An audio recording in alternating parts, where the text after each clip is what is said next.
into the resources and have them, you know, at least form some mentorship programs. Highlight our food systems, and which will attract persons from all over the world to come and experience something that, you know, actually supports the local economy. We're lucky that we have a vibrant legal system that allows change to take place, and it's not that matters are just swept under the carpet and discrimination is allowed to be perpetrated. A lot of people don't know that, you know, there were attempts to ban the carnival, suppress the carnival.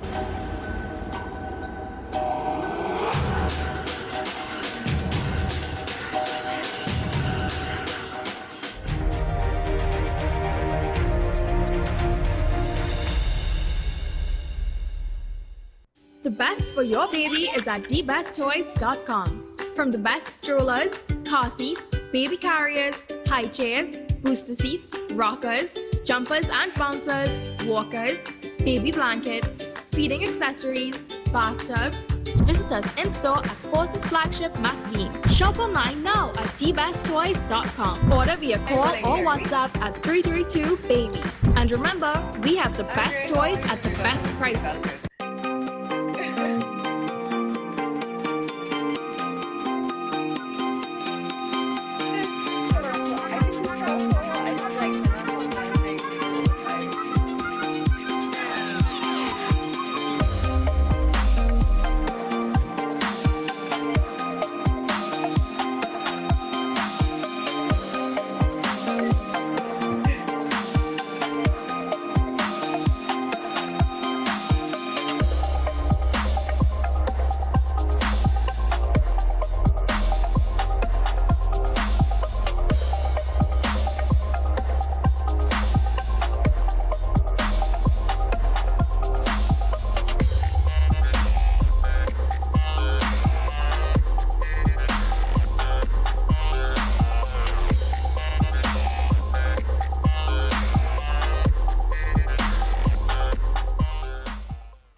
I want to get a tattoo. You really want to me. Respond to me. How you would respond to me? The first question I'll ask is why.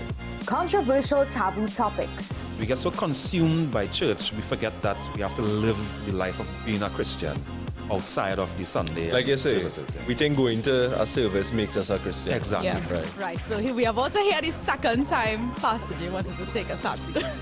Would have been late last year and early this year. Oh gosh. Hope Unfiltered podcast with Pastor J and Ren. Feeling drained? Struggling to keep up? It's time to take control of your wellness.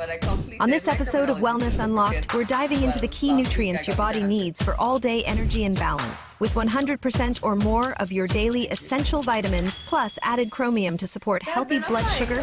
This is complete wellness in a single soft gel. Join us as we uncover how small changes can make a big impact on your health. Don't miss Wellness Unlocked. Watch now on WESN and take the first step toward better health. This is Face of Sports WESN Content Capital. How you felt about the place? That's the business. I'm not doing that. I find that was distasteful. The national senior team, whether you like it or not, that is the model for all other teams to follow. I'm assuming that the regional requirement may be a much stricter requirement. This is not about Pro League and Super League. This is a league run by the Normalization Committee that I'm responsible for. Nobody expected FIFA to fund this arrangement. If we don't get a professional attitude towards this, we are doomed for failure. You break a balance, trip the leg, control the body. They ain't gonna stand put forever. Why you want the Chiefs to lose so? Why you want the Chiefs to lose so? They already have two. Lamar don't Why? have. You're jealous because you know the Chiefs getting closer to the Patriots. Let's go to the last part. No, no. Let's go to the last part.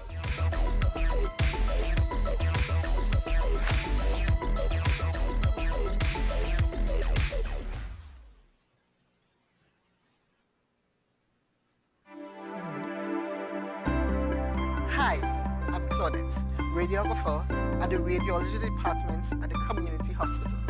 We offer high-quality service with state-of-the-art equipment in X-ray, ultrasound, CT, and mammogram. Come, our friendly staff awaits you.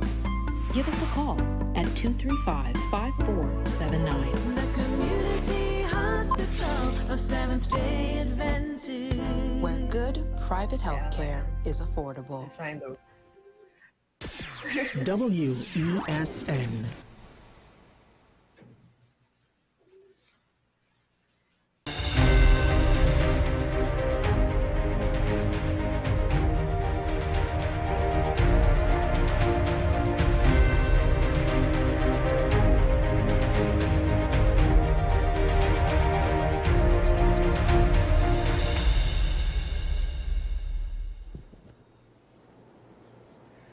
Good morning and welcome to AM Prime on WESN. I'm Naomi McNish. And I'm Jada McLeod. So happy Friday. Happy Friday. It is Friday, guys. We made it through another week together once again. So let's get the show started. So before, of course, we jump into our first interview of the day, remember that you can find us on our YouTube, on our Facebook, where you can leave your comments, engage with us, talk with us, throw in your suggestions for topics and guests that you may want to see. So you can head to our socials there on the screen there, WESN TV, WESNCC, or you can WhatsApp us on the number that you see on your screen. All right, so today we're opening up the conversation to something that is a bit more on the taboo side. It's one of those ugly truths hidden in plain sight of society. Sexual violence in Trinidad and Tobago and what can be done to bring it to an end. Today we're joined by Soleil Marie Collins, youth advocate, paralegal, and vice president of the Sexual Assault Survivor Stand, or SAS, a non-profit devoted to supporting survivors of sexual violence and challenging rape culture in Trinidad and Tobago. Good morning, Soleil. Welcome. Good morning. How are you this morning? I'm doing well. How are you? Yeah? You all hearing me? Hi, yeah, good we're morning. hearing you fine. We're hearing you fine. How's your morning going? How's everything? It's quite rainy. Yeah. it's pouring outside, pouring rain outside. We were trying to race against it this morning as well. Yes, yeah. I woke up and it was thunder and lightning and I could not find it in myself to get off of my bed. It was nice and cozy, but you have to do what you have to do. Exactly. For a topic as important as this, it's great that we can come on and just have this conversation. So thanks for joining us. Thank you so much for having me. Of course. So tell us a little bit more about your personal journey. What led you to become a youth advocate and eventually vice president of SAS? I actually started off in SAS before I became a youth advocate. Beautiful. SAS started off as an Instagram page in 2020. The founder of Ramnarine, she had a passion for helping persons. And she started this Instagram page just to have persons have a platform to share their stories anonymously or with their names attached, just to show that you are not alone. And the reason why we called it Sexual Assault Survivor Stand is that we don't like to put the label victim, because when you have that label, you feel belittled and you don't want to live like that. So when you have survivor, you've survived an ordeal, you've gone through something and you've reached so far. So you are a survivor of this. You came out of it, yeah. Came out of it. So she did that in 2020, and when I came on in 2023 on the board, I had a passion for helping people, and I wanted to see a change with policies and how it is we can help persons who are so afraid to go to the TTPS. Once they have a platform to share their side of the story, you know, we could be able to help them. And we officially registered as a NGO in 2024. Thank you. So we, as of March 21st of this year, makes it a year that we are officially registered. That's wonderful. You would have mentioned that you wanted to see a change in policy specifically. How does that correlate to your interest in the legal field? So I have been a paralegal officer for the past 3 years, but my office is focused on land law. But I would like to see changes in policy in the sense of sexual orientation. There was a hearing recently where they buggery, you are getting charged for buggery still, but what happens in people's homes, I don't think that should be anybody's concerns, because the persons who are actually assaulted, male and female, male and male, female and female, they don't take you seriously. In my own personal ordeal, I thought it was very traumatic with the TTPS, and people, the statistics that you have out there aren't scratching the surface. A lot of people do not report their assaults, whether they were raped, molested, because of the things that they have to deal with coming down in the legal system, whether it be they report it to the TTPS, whether they take it to court, and they don't see any justice moving forward, so they tend to stay quiet. So how do you help these survivors, you know, I know I saw you all had a quote or saying, oh my gosh, transform survivors into thrivers, I think. Yes. Is that correct? Yes. So empowering survivors.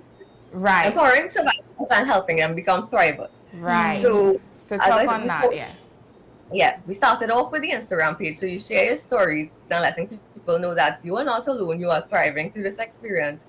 And what it was, boy. A lot of people, from minors who are afraid to talk to their parents, they would come to us to share their story, and we would reach out to different organizations. We have our legal and counseling teams. So with legal aid, we will reach out to legal aid if it is that you can't afford the cost that we have. But we offer legal services, whether it be protection orders or bringing a case forward. And we also have counseling services to help you survive the ordeal. And then the different outlets that we have in Trinidad, we have the Legal Aid, we have Rape Crisis Society, we have the Coalition Against Domestic Violence, we have the Shelter, and we reach out to these different NGOs and we collaborate with them. In that way, everybody gets help, the help that we could possibly give them. So take me on a journey of a survivor, right? Somebody who's gone through something absolutely traumatic and they come across us, or maybe they're listening to this interview and they want to be more informed on what SAS does. When they come to you, what's the process like? What would you take them through? Okay, so the process to join SAS, we have our WhatsApp chat. So you'll reach out to me via email or phone number or our Instagram page. You could send a DM, a message, an email. And you simply explain that, okay, well, I went through something, and you could either share your story anonymously and we talk you through it, or you explain that you want to take legal action, and we'll go through the steps on how it is you could pay us part by part, or if we could refer you to somebody who could help you free. There are different avenues for help. All right. So is it pay you all, or pay towards the legal aid officer, or how does that work? Pay towards the legal aid officer. We don't take any funds whatsoever. All right. So thanks for clearing that up. So if a survivor, say they're a minor, they don't, when they're, I imagine there's a bit of sort of a rift there, because if somebody's really, really young, they may not fully understand what's happened to them, and they may come to you and they may not be anonymous. How do you guys deal with that? Is a lot of pressure? And Really, because we actually tried to do workshops and conversations in schools, but the problem with that is they tell you that the student support services are already there to do that, to educate the children. So in primary schools, they have about good touch, bad touch, but that doesn't scratch the surface about, you know, the different terms like grooming and rape and sexual assault and molestation. You wouldn't know about these things. I didn't know about those things until I got to high school. Do you think that minors should know those words, or should be able to put context to those words? They should be able, they don't have to know the words specifically, but they should be able to know that, okay, an adult touching you somewhere is not right, and you should be able to be comfortable to go to someone you trust. And as much as they will tell you, they already teach you that. I know a lot of little children who, if you mention something that, did this uncle touch you, or did this auntie say something to you, or have you seen something? My mom is a primary school teacher, and these horror stories that you hear, not from her alone, but from a lot of teacher friends who say, okay, well, these primary school children are touching each other and calling it a game, or they are watching these pornographic things. They are joining Instagram and Facebook, and these things are coming up, and it's so normal for them. And I mean, this generation, you have to be scared for them because you don't know what they are exposed to. You don't know if they're experimenting, and the experimenting is the risk that they are taking because they don't know these terms. And who will teach them if it is we don't teach them? So I wanted to ask about the policies, legal policies when it comes to sextortion, cyber harassment, the grooming, all of those different things. Yeah. So what do you think is necessary or that needs the urgent change in terms of the Sexual Offences Act? When it comes to dealing with issues like this. Right, so we have the Sexual Offences Act, and well, I was part of the PS leadership program last year where we had the discussion about sextortion, and I believe this year they are discussing human trafficking. And once you continue to have discussions like this in these different platforms with where am I going with this? With sexual assault, non-consensual intimate images, cyberbullying, harassment, child pornography. The more that you talk about these things and create the policies to protect persons from these things, I feel like it needs to happen. Sorry, it froze there. Okay. So when we have more conversations like these and implement policies like this, it can help a lot of people along the way. We have to be very careful about age limits because because it happens to all ages. You hear horror stories about infants, newborns being assaulted, and I'm not sure if I could even quote legislation to cover that. But and then like the statutory rape at age 16 and the Valentine clause and all these things you have to be careful about because people tend to twist the law, and you just have to really be careful and know how you want to. So would you say there's any merit in saying that the Sexual Offences Act in Trinidad and Tobago doesn't fully cover the requirements or the necessities of our population? I mean, it covers most. I think enough. So, like, does it? How it stands now? Does it protect our people enough, especially our children? Personally, I do not think so, but I don't want to get in problems. No, I completely understand that. But I think that's what I wanted to find out, if it is that we need to do more. What sorts of policies you think would be, that we don't have already, but you think would be beneficial? Right. So, it is illegal to be gay in Trinidad. It's criminalized, yes. Yes, it is. So when persons are assaulted, you don't really see them come forward. So if there are policies in place to protect that sexual orientation, I mean, it would be a safer place because a lot of persons don't come forward, and if they do report it anonymously, it's because they're afraid to bring a case because it might even be recognized as assault because rape is defined as a man assaulting a woman or a woman assaulting a man. Wow. So when we don't have, as I said, the policies have to be phrased a certain way to help all persons. I know that we recently had Mr. Kennedy Maharaj. He's the founder, I believe, of Pride TT. And he was speaking, he came out to speak about the updates on the buggery law conversation. And he would have mentioned something like this. In his, what he's heard from people is that when they have to go to the TTPS to say that report a crime, specifically a sexual crime, they're not taken seriously. And that took me aback, because even if it is that you may have some sort of bias towards the LGBTQ community, it's still your duty to protect the people of Trinidad and Tobago. So when I heard that, I was like, is bias something that prevents people from doing their jobs? Do we need sensitivity training in the TTPS, something like that? Oh, definitely. I feel like we need workshops within schools so we could have teachers to be able to help students sensitize to these things. There should be sensitization workshops for TTPS, because I've heard of experiences where persons go and make a report and they are re-victimized because what you was doing there, and why you do that, and how you put yourself in that position rather than finding out the entire story. Some persons say that how, you know, you receive a receipt after you make a report.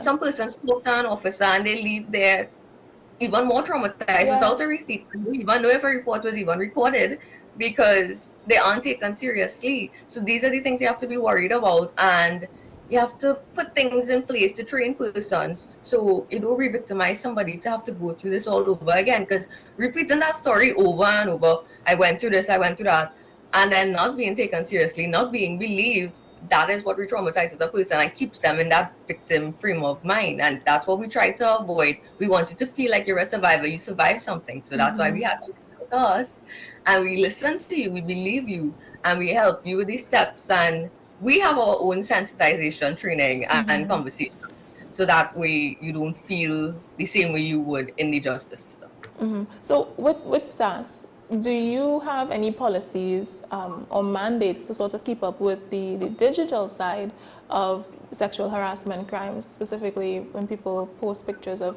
persons? I know that there's a term for it, I can't quite recall. If you can help me out here. Non-consensual intimate images. Yes. Yes, so there is actually an NGO, the Humanitarian Foundation of Positive Social Change. They tend to take on cases concerning NCIIs. So there's actually a matter that we're dealing with now with the school child. Pictures were posted and she's being threatened of being suspended. But she was the one who shared out. She shared it to one person, and the individual dispersed it. So we have several matters like that actually, where minors send pictures to other minors, or they even can send it to adults, and adults share it out. And I mean, you would think they have more sense than that. You're already grooming and taking pictures from a minor, and this is what you'll do and post it out. It's ridiculous. But our mandate really... Oh, sorry, go ahead. Yes. So the mandate that we have really, we take your case, we filter it out, and then we pass it on to the authorities, because again, you're a minor and we have to follow the law. If it is that you don't want to report it, because a lot of persons don't want to report it, in the instance of being a minor, we contact your parents. If you'd like us to contact your mom or dad, it's depending on you, or even a trusted adult, we reach out to a teacher in the school who would be easier access to their parents. So once you trust somebody, once you have a trusted adult, because we wouldn't deal with the minor directly, we will listen to your story, hear you out, and then we will contact somebody who could actually liaise with, and then we will pass it on to either legal aid or the Humanitarian Foundation. So I have a question after that. You said you wouldn't deal with the minor directly. Is there an anonymous chat that they can go through? Yes. So actually, SAS has an app. So when you type sexual assault survivors stand on Instagram, we have a link there that leads you to the app, and you are able to share anonymous stories. But we also have Instagram DMs and emails. So you as a minor, if you want to reach out to us, you need to indicate that you are a minor. So that way we'll listen to you, will take the report, but then we'll also follow up by saying, okay, well, we need to have an adult contact your guardian or somebody you trust. I'm not too sure how legal this may be, and you can of course correct me, but do you think there's any merit in introducing a sort of mentor-mentee conversation where a minor who may not want to report it just yet, or just need somebody to talk to, you guys can connect them with, not necessarily counseling, but somebody who's maybe gone through it before that can help them, or some variation of that? Right, so I would really call it mentor-mentee. So we have a support system. So we have the WhatsApp chat where all persons join. I mean, your number is out there, your face is out there. So we wouldn't know if you're a minor or whatnot, because you wouldn't know age or WhatsApp. But you join the group chat, and this chat is open to the public. And we share stories from Instagram with the different cases, and we discuss it amongst ourselves. Persons who would have gone through an ordeal and want to openly discuss it, we discuss it and we say, okay, we're here for you, we support you. If it is that you don't want to share it on the chat, the board members are identified, myself included. You could reach out to me, and well, I would be the mentor, quote unquote, to help you through it. And we also refer you, we have counseling services, so we refer you to counselors to help you. So one of SAS's unique features it's the survivor-led storytelling platform. When I heard about that, I was really intrigued. Is it that they just come on and they tell their stories, or how does that work, and how often does that happen? So on the app, there's the platform there. It's really as soon as you come across it and you want to share your story, you type it out, you have your rant, we listen, we ask you if you want to share it, because there's a link to send you back to ask you if you would like it posted for people to see, because your name is not attached to it, you're anonymous. Yes. And persons can reply to the story like, oh, we're here for you, we support you, we stand by you. And just that kind of those little things to motivate you. That's what we have. Does the work you're doing, has it been healing in any way for you? For me, yes, it's healing for me to know that I'm actually trying to make a difference, and people have come forward with positive remarks saying that they don't feel as alone as before, because sometimes it's really hard, as even minors, they don't feel comfortable to come to their parents because it's such a taboo topic, because sometimes parents will shut you down and tell you, okay, well, let me not talk about that, let's move on, it happened already. And sometimes it's even within the family, and uncle and aunt or cousin may have interfered with you, and somebody will shut it down and they don't believe you. So to know that somebody is actually supporting you and listening and there for you, they feel that relief, and to know that you could provide that relief for them is something that I am passionate about. So we are kind of winding down on time, but I wanted to touch on some core issues. You would have mentioned that prevention is a core pillar. So what does effective prevention look like for SAS?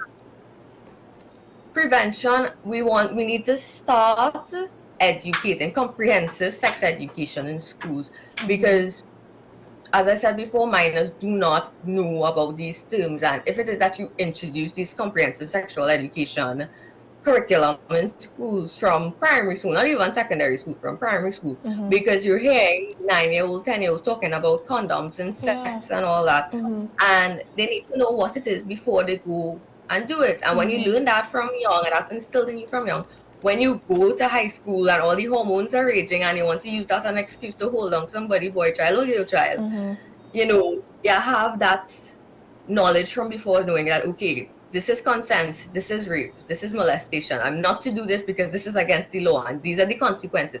Once you introduce the law to persons and let them know what it is, because a lot of people don't know the law and they think they can get away with it. So I believe that you have to teach them from young. And that's the only thing you can really prevent. You can't really stop it on wholesale because people have choice. Like, you are given choice. Free will, yeah. Yeah, but prevention, teaching them from young. Yeah. So I know you would have touched on this beforehand with, in relation to the HFLE and student support services. But one, would you say that schools are equipped to really, because schools are overloaded, right? But do you think that they can be, is their focus really on sexual survivors, the issues of sexual survivors, and what would you say is probably missing if they can't fully attend to their needs? So I'm not quite certain if there are guidance counselors attached to every school. I would say no.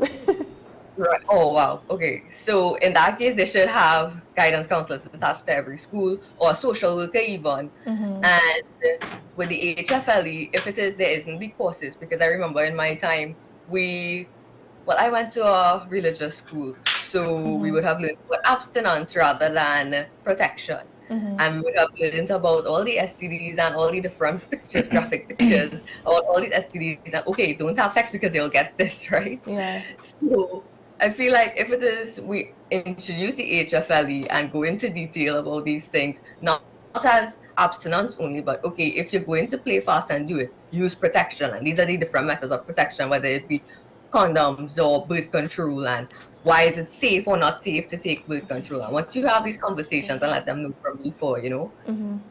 So just really quickly, where does SAS stand on abstinence? Yeah. So, I mean, sexual assault survivors, I mean, regardless of abstaining or not, we cannot stop the rapists or the assaulter.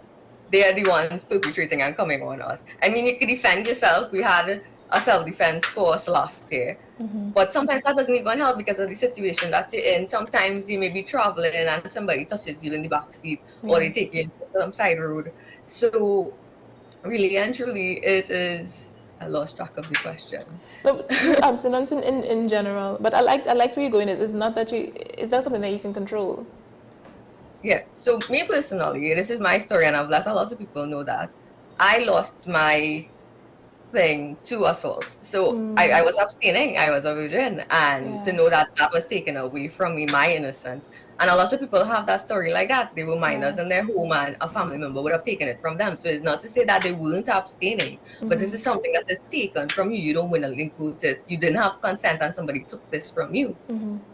Is there a particular response someone should give if someone tells this story? Because I don't want to come across as if you're pitying them. As you were saying before, it's not a victim, they're survivors. So I know it will vary from person to person, but what do you think is an appropriate response?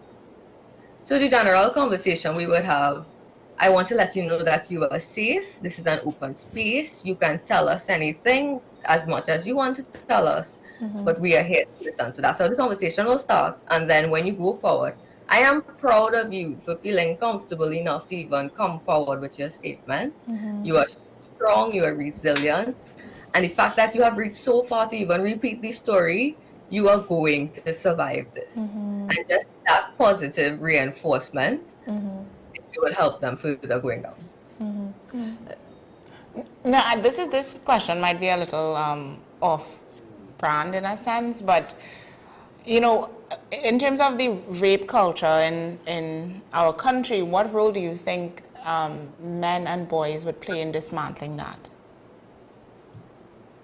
if any? Yes.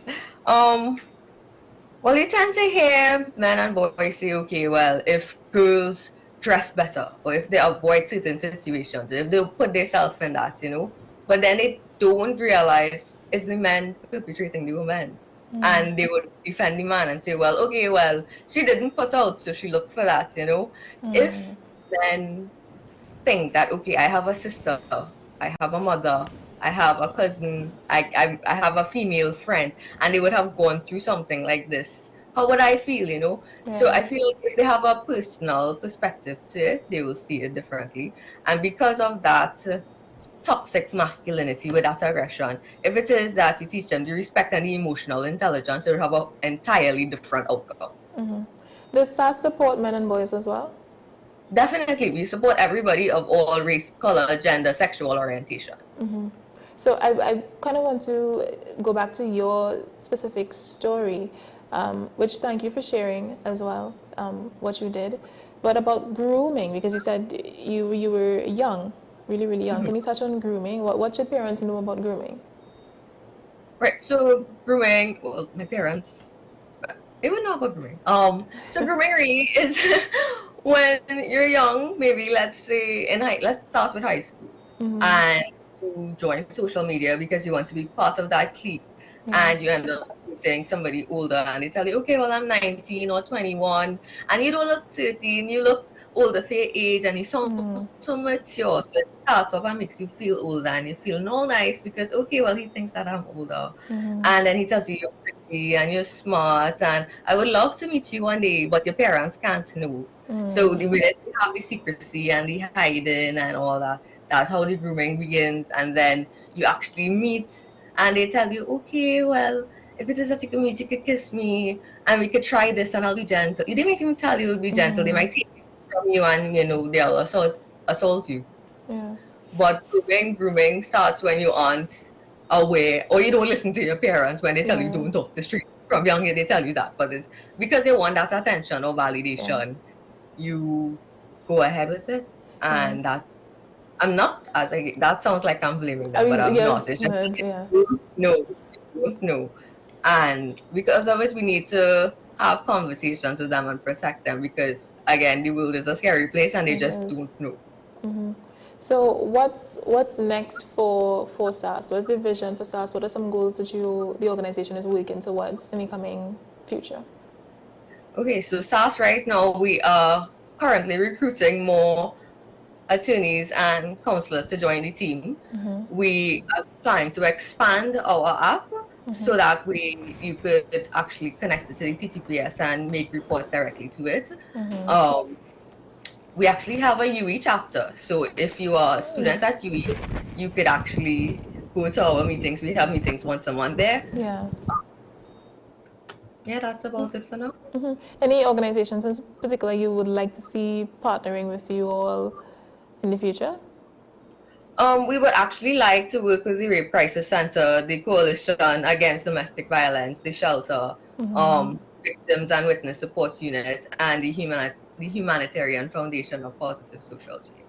That's beautiful. Hey guys, it's a call. It's a call for those things. Partner with SAS as quickly as possible so that we can get a lot more attention on this topic, because I have so many questions. I didn't know that there's so much that is being done or that could be done, not necessarily from a governmental point of view. So thank you for your work. Thank you so much. All right. So how can people support? Is it that you just want them to follow the page, volunteering? How can the average citizen Jane, citizen Joe support? So you can volunteer your services where you can, because we don't have a bank account. We don't take funds at this point in time. You can follow us on our Facebook page at Sexual Assault Survivor Stand, our Instagram page at SASS Official TT. You can email me directly if you would like to make a report to me personally at sassvicepres@gmail.com, or our corporate email if you would just like to support us, volunteer, or share your story, but just not to me directly, to the Sexual Assault Survivor Stand at gmail.com. All right. So just my last question to you would be, do you have any messages of hope for anybody, any survivors that was listening or watching who haven't spoken out as yet? To those who haven't spoken out as yet, that's okay. This is your story to share. But if you have gone through an ordeal, I am so sorry that you had to go through that. But I'm so proud of you for fighting through it. And you will continue to fight through it and be resilient. That is beautiful. Thanks so much, Sule. Not a problem. Thank you for having me. Y'all have a great morning. Of course. Have a beautiful morning yourself. Thank you. All right. So we are continuing with the momentum. It is Friday. It's also Good News Friday. Good News Friday. So coming up next, our next conversation is I think it's a feel-good one. And it's also in the space of youth advocacy. Yes. So we're staying on theme. All right. So we'll be right back with that interview. Stay with us.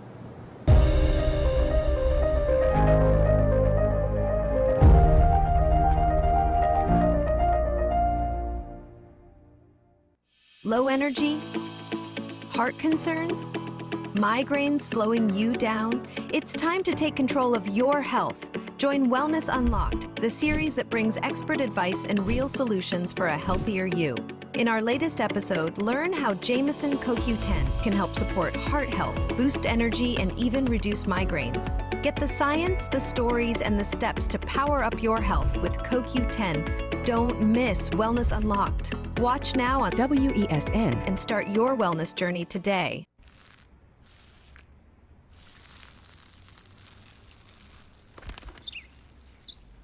Maybe he landed here totally by coincidence.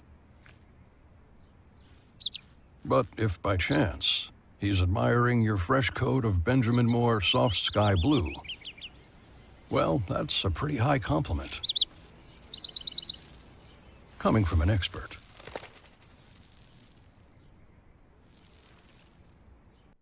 Do you need treatment for obesity or any related abdominal procedures? The community hospital now offers minimally invasive laparoscopic surgery done by an American-trained, board-certified surgeon with over 20 years' experience. Give us a call at 235-5479 for more information. The Community Hospital of Seventh-day Adventist, where good private health care is affordable. Money is something we all deal with, but how many of us truly understand it? What if you could make better decisions with your money? Decisions that secure your future, protect your family, and bring you peace of mind. I'm Darren Jacobs, and I'm here to help you make sense of your dollars. Welcome to Dollars and Cents, the show that breaks down the financial world in ways that matter to you. No jargon, no confusion, just real conversations about money, your money. So join me every Wednesday at 10 a.m. on WESN for Dollars and Cents.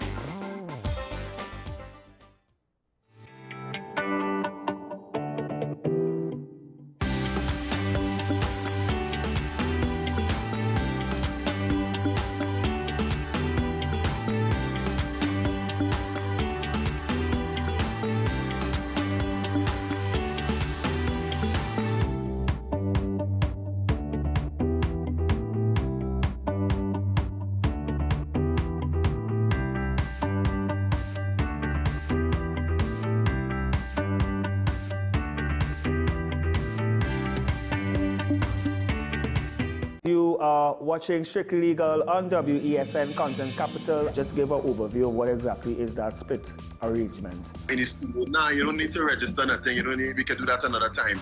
But then it becomes a hit, and then everybody starts to want to claim. The laws that predate many of the independent countries' constitutions are going to be those colonial laws. We know there are an infinite amount of circumstances that would lead to a murder. I have a great idea and I have a great concept, but until it's actually expressed, it does not become intellectual property. Accomplishments or targets of a forensic accountant is to quantify what may have been lost.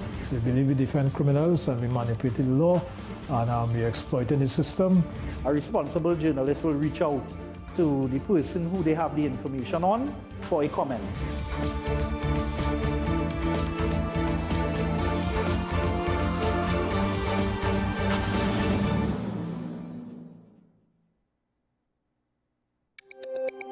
Every word, every line, every paragraph depicts a real moment in someone's life.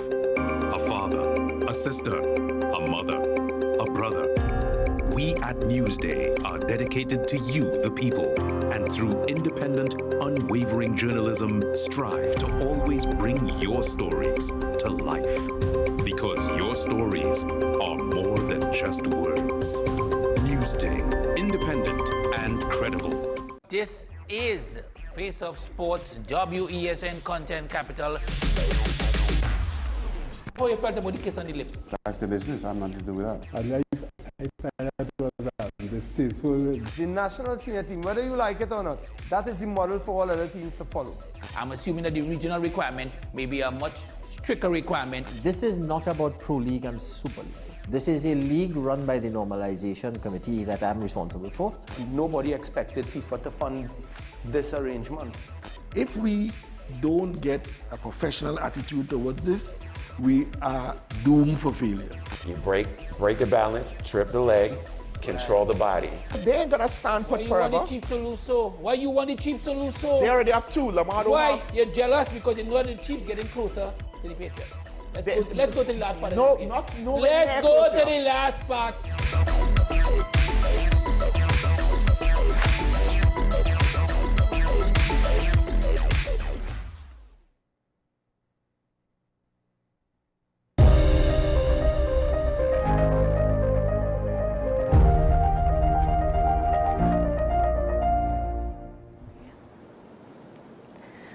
Okay, welcome back, guys. So this Sunday, June 8th, the world will observe World Ocean Day.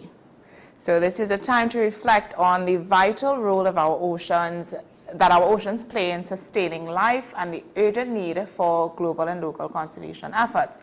Despite being surrounded by ocean, marine protection in Trinidad and Tobago often falls short of priority, especially among youth and policymakers.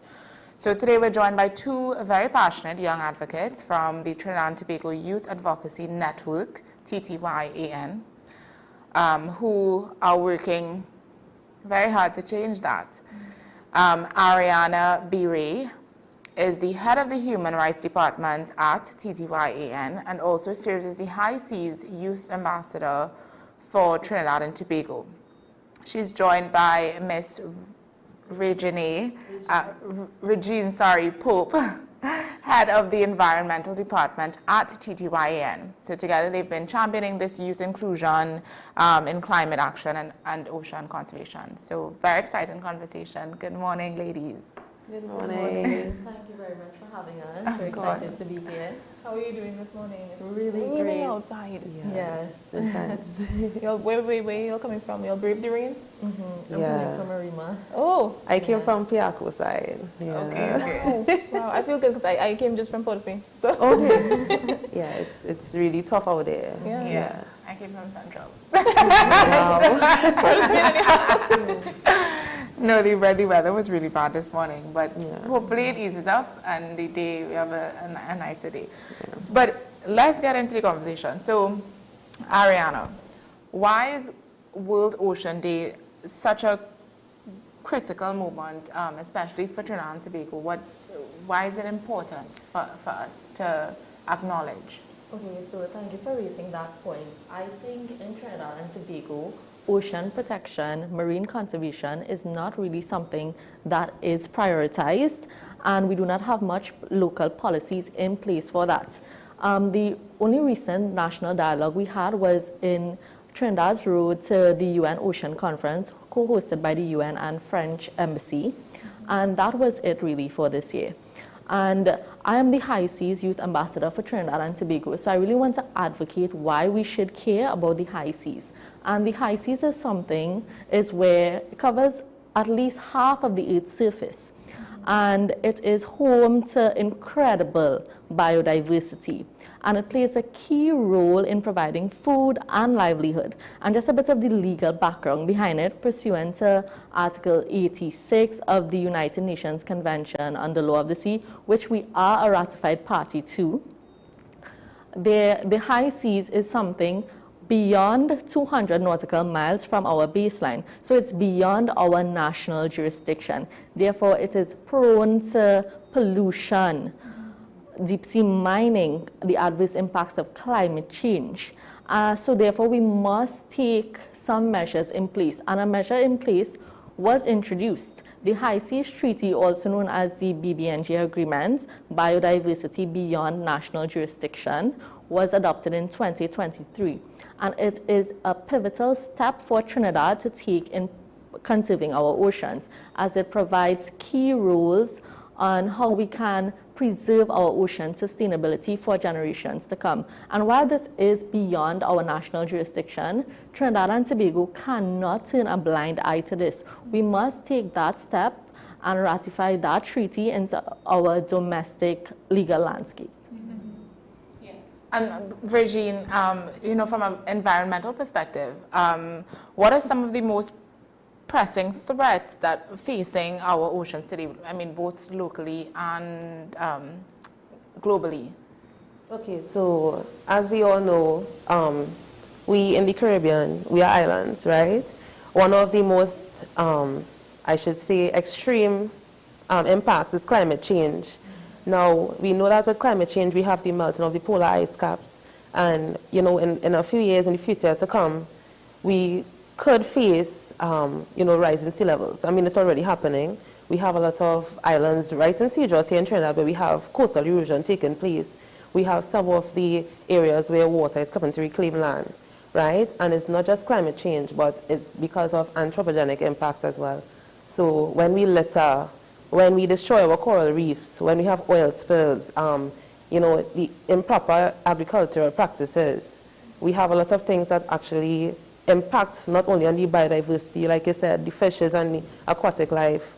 We have the damaging of the shoreline. We have coastal erosion taking place. So I think, like she rightfully said, we need to take more pride and more action when it comes to preserving and keeping our environment and the ocean clean.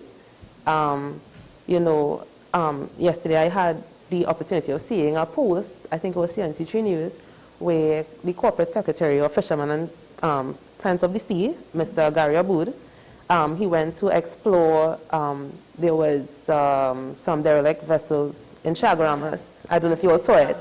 They are dumping oil, right? And the oil is spilling out into the sea, obviously. And those are derelict, vessels. So things like this now will affect our fishes, and then it will affect us, and then we're going to buy the same fishes that the fishermen are going to catch, right? So, and it's not just that, like our coral reefs, like let's say Tobago, we have the Bahamas, a lot of islands that the coral reefs bring in tourism, right? So now imagine we have oil and we have all these things that affecting the water quality is going to damage the corals as well, you know? Specific to that, yesterday was World Environment Day, and I know that the UN, they had a hashtag, the hashtag Beat the Plastics Pollution. So specific to plastic use or single-use plastics, how does that tie? How can the public, because you're going into what organizations have done, the derelict vessels and all of that. So what about the public? What can they do specific to like single-use plastics and all of that to be a part of this?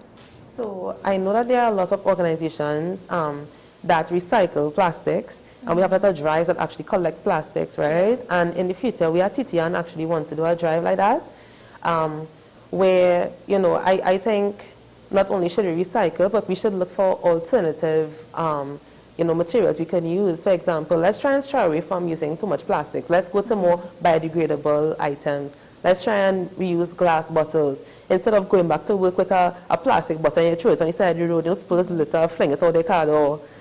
Let's try and reuse our glass bottles. Let's try to eliminate as much plastics as possible going back into the environment. Actually, coming up very soon for TTN, in the next few months, we're going to be partnering with ICC, which is the International Coastal Cleanup. It's a campaign. Yeah.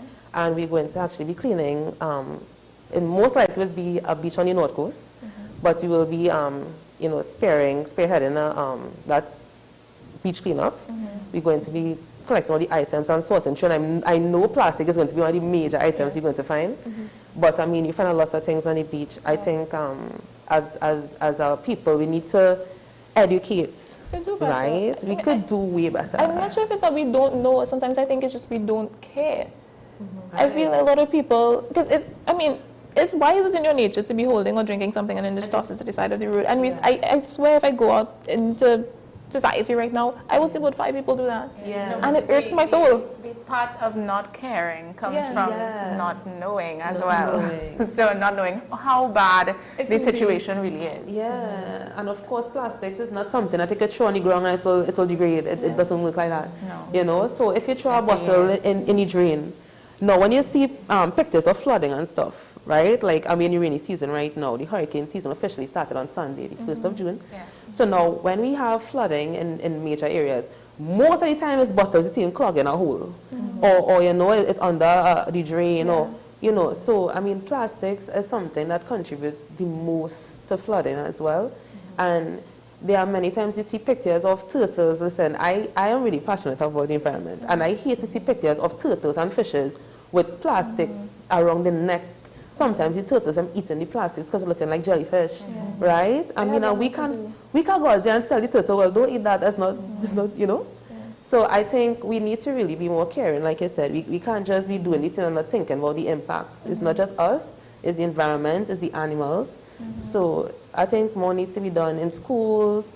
We need to do more drives. We need to partner more. We're going to be looking at doing inter-department activities. Yeah, one of the things we noted was that spaces, in our youth spaces, there's a lot of indifference to like the environment and the oceans, ocean conservation, and I think that is because of the lack of environmental and ocean literacy. So what we at TTYN, the Trinidad and Tobago Youth Advocacy Network, really aims to empower youth to really engage in our projects. So what we're doing right now is my human rights department is partnering with the environmental department to really bridge that gap and show how human rights is also linked to environmental rights. And I think we want to promote more literacy in these areas, not just knowing, okay, well, these are the names of species. I know what the definition of conservation is. It's about knowing, it's about really understanding how the environment and the ocean impacts climate change, impacts our daily lives, and how in return, our actions impact the environment and our ocean. And it is essential that we equip everyone, especially youth, with this knowledge so that we can make a greater impact. Because it's not just about us, it's about the world on overall. So Ariana, why have a youth for the high seas treaties? I know you're the youth official. Why do you have to specify a youth arm? Okay, because as I said, it's not really prioritized as much, and I noted a lot of youths in Trinidad and Tobago do not really care about ocean conservation unless they're involved in it, unless they're studying marine science, science technology. So this is where I come in now. My job is to create a campaign and liaise with government officials to advance the ratification of this treaty and really meet the youth on my end, meet them where they are. So I tend to use a lot of digital advocacy because, you know, TikTok, Instagram, social media is the new thing right now. So my plan is to really create a campaign that meets them where they are so they can understand, be it simple and engaging, and get them to engage more with ocean conservation.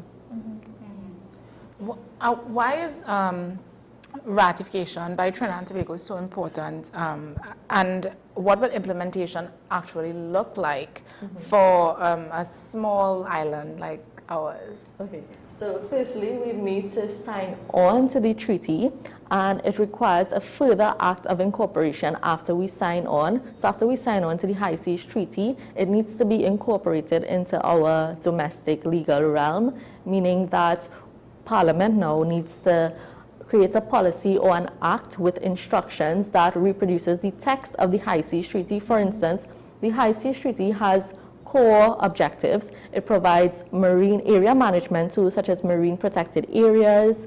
It requires environmental impact assessments before going into the high seas and doing activities in it.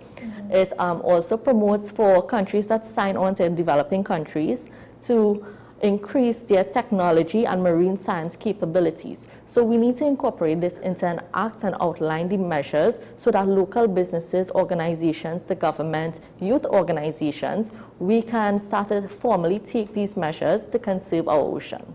Do you all see this happening anytime soon in terms of getting our government more involved? Well, thus far, I believe it's around 2 to 3 Caribbean islands that have ratified the High Seas Treaty. So there is a lot of work to be done. There's still a lot of advocacy to be done to get our leaders to really understand that this is something of dire importance. So hopefully soon. What has the response been like with your digital campaigning? It has been really remarkable because I have been partnering with other local organizations. For instance, on Sunday for World Ocean Day, EcoSeas Caribbean is having a World Ocean Fun Day where we'll engage in ocean literacy and advocacy. So I encourage everyone to come out and support at Macquarie Bay.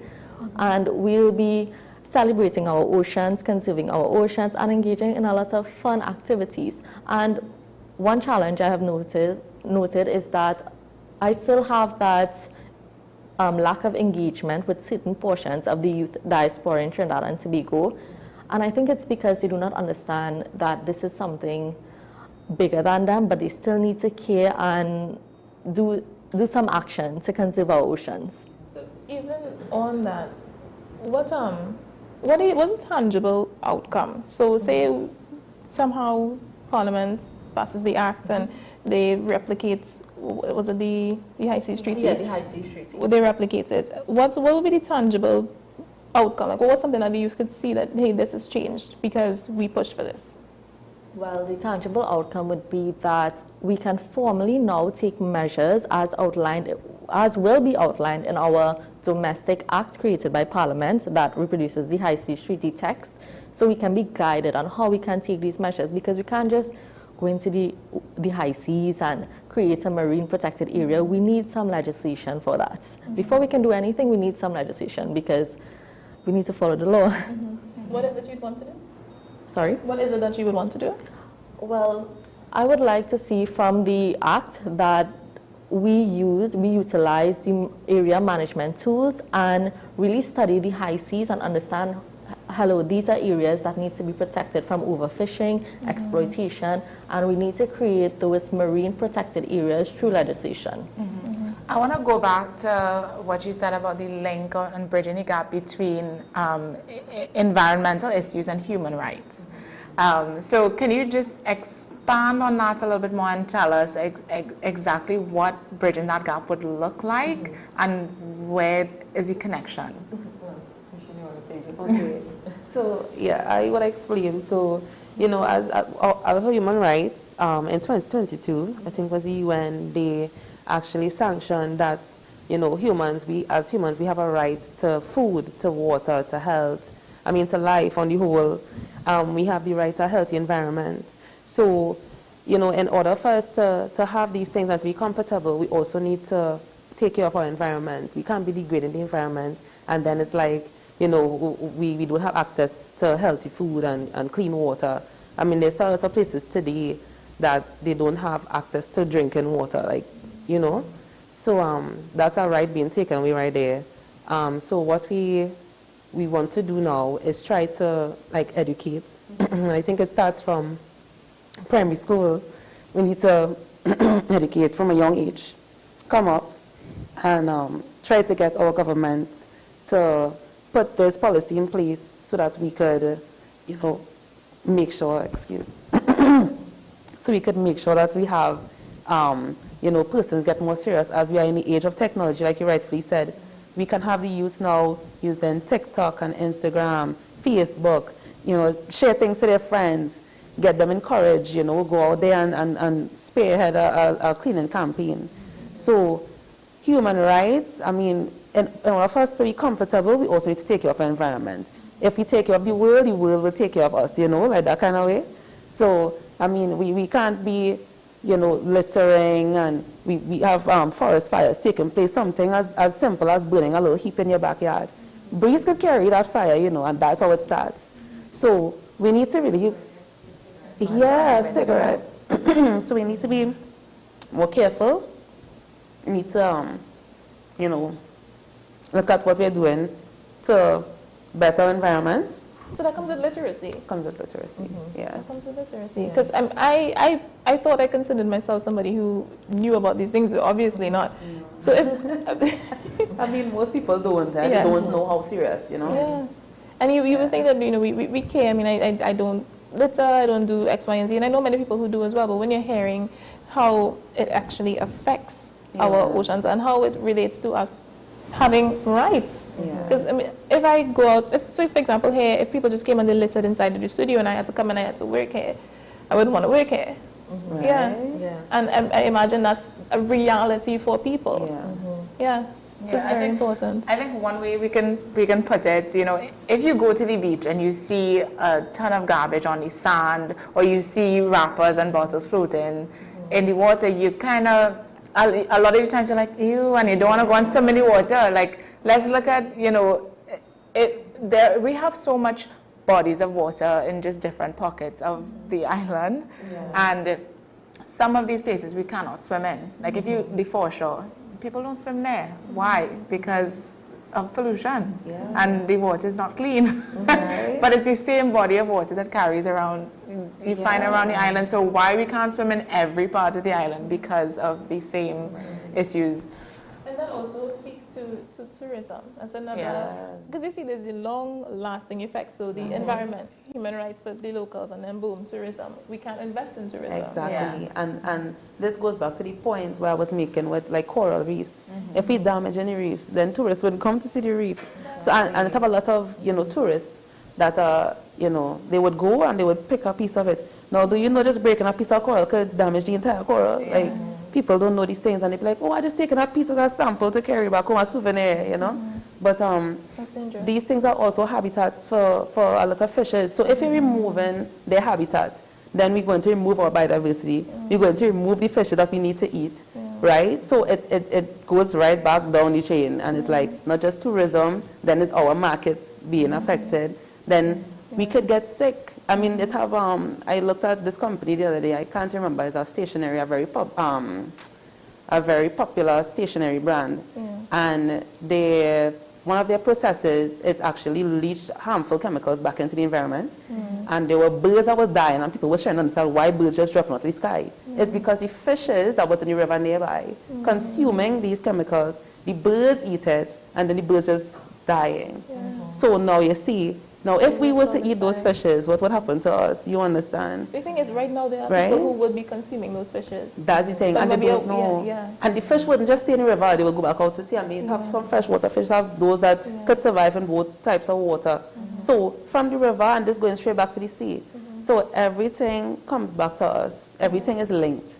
So the birds, the fishes, the birds, and it comes back to us from the fishes. A fish from Jamaica, The fish, from Jamaica, yeah. And then they tin in somebody the tuna for us and we buy it. Exactly. You understand? So we need to be careful because we don't even know what we're consuming. So I mean, it's not just, okay, I just fling a bottle, somebody go pick it up. You know, people have a mentality. It have people for that. You know, that's how people think out here. But really and truly, we need to be more, you know, we need to hold ourselves accountable and try to clean up, you know, as much as possible. Just, even if it starts in a yard. And like I say, we try to use more biodegradable items, or we reuse, we recycle. Heavy emphasis on reusing, right? If you have something like I say, a glass bowl or whatever it is, don't just throw it out. Use it up for something else. Use the plastics to, you know, collect all the plastics and recycle them back. Let companies use them. I definitely think, like, especially with fast food chains, they should start using more biodegradable boxes and those plastic food boxes. Like how Orchard have these straws, you know, those straws are actually made plant-based. Yeah. You know, and people say that they don't like that, but I don't understand why you don't. Orchard doesn't take that long to finish. No. The straw isn't going to get that soggy. Yeah. Finish your juice. Quick. Finish your juice. Yeah, and then the juice will get hot, so you might as well drink it out, right? I know people make such a big issue with that. Something as simple as just like the straw. I found that was really good what Orchard did at the point in time. But yes, you can feel the difference in the texture of the straw, and that's probably the issue, but it's not a big deal. You know, you're getting the same product from inside the box. It's straw melted in your mouth, you had it in too long. That's your problem. So I think ocean literacy, environmental literacy is something we need, especially stakeholder engagement with this literacy, with the businesses, as you said, the youth diaspora, the governments. We need everyone to come together and actually understand that, hey, we need to do better. We need to make a greater impact that positively affects our environment. Yes. So let's talk about, you would have mentioned some events upcoming. Let's talk about the various events and then how can the public, you know, attend and support. Well, firstly, on Sunday, I'll be partnering with the EcoSeas Caribbean on their World Ocean Fun Day. It'll be held at Macquarie Bay, so we'll encourage persons to fill out the form on EcoSeas Caribbean Instagram and come out, support, participate, learn more about it. Also engage with our content on Instagram, TTN Official, and we encourage youths to join our organization and engage with different departments. We have Human Rights Department, Environmental Department, Mental Health Department, Charities Department, and our Gender-Based Violence Department. Engage and see, hey, volunteer your time. This is where I can make a greater impact that is bigger than myself. And yeah, I also have a workshop coming up in July in partnership with other stakeholders to encourage more ocean literacy. And well, that's it for now. The event on Sunday, the Ocean Fun Day, you mentioned having to fill out a form. Do you have to fill out the form in order to attend? Well, it is recommended that you fill out the form, so we will gauge how many participants, because we have some items to distribute, merchandise and stuff. Okay. Yeah. So if you don't fill out the form, you're not going to get paid? Yes, so you can still come and get it, and participate, yes, and answer some nice trivia questions about the ocean, you know. I'm a trivia fiend. I probably would fail this particular, but I'm a trivia fiend, and I would love to learn more. Where is it again? Macquarie Bay. Macquarie Bay. Yeah. What time? From 9 a.m. to 12, and then we'll be doing some other fun ocean activities like snorkeling. Okay. Yeah. If you can't swim. But you can watch from the side. I wanted to touch on media campaigns. So something like, like those hashtags that you put out there that people can buy into. Is that something that you are doing or want to do? Well, in my capacity as the High Seas Youth Ambassador by myself, we have a hashtag ratify the High Seas Treaty now. So we engage in that hashtag. With TTN, we try to hashtag youth empowerment, youth engagement, just youth in particular, because we're about empowering youth to get involved. We really prioritize internal development and external development. So members within our departments, we encourage them to spearhead initiatives and address prevalent gaps within the wider society. Yeah. Regine, you had upcoming events? So for sure, we're going to the cleanup with ICC, International Coastal Cleanup Campaign. And like I said, that entire period is not just Trinidad, so it's different countries all over the world going to be cleaning up the beach at the same time, right? So that's September 20th. Of course, like I said, you know, TTN is free to join. We are trying to encourage people to join TTN. If you're interested in the environmental aspect of it, you can join the environmental team. But as we are still in the planning stages of the beach cleanup, so as more information comes available, we'll be advertising more. We're actually in the planning of a hike and plant event. That will be something really big as well for TTN. Hike and plant? Hike and plant. So it's in the works. Yeah.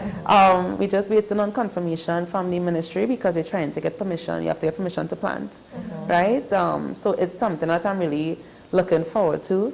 I think as much as I could right now, I'm trying to get people to come outside. Come outside and do something. Don't just sit down on the phone. Come and plant a tree.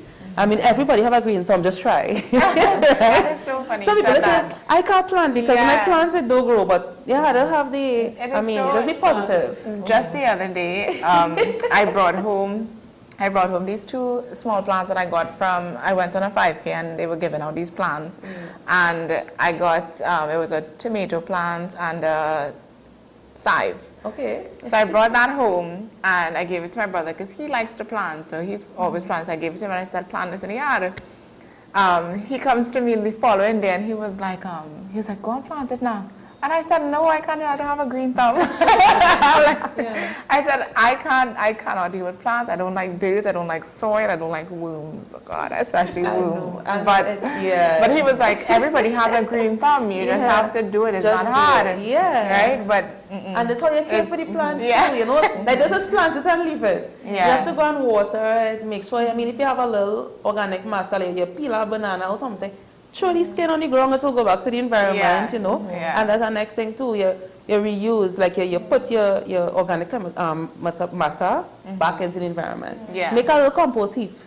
So your fake skin, my house is big on these compost heaps. Every time we use any eggshells or like if I juice any sort of fruit, I take the compost and we put it in the back into the from the time if you peel a little mango, you try by the tree. The tomato tree will grow.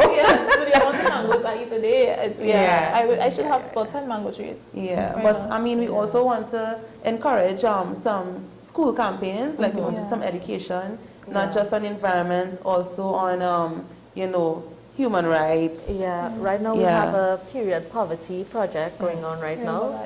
Yes, so we're encouraging persons to come out and donate, so we can donate to young women and girls in need. Also, we have a very exciting, TTN is launching a very exciting project in July, but that's all I'll say for now. Stay tuned, guys.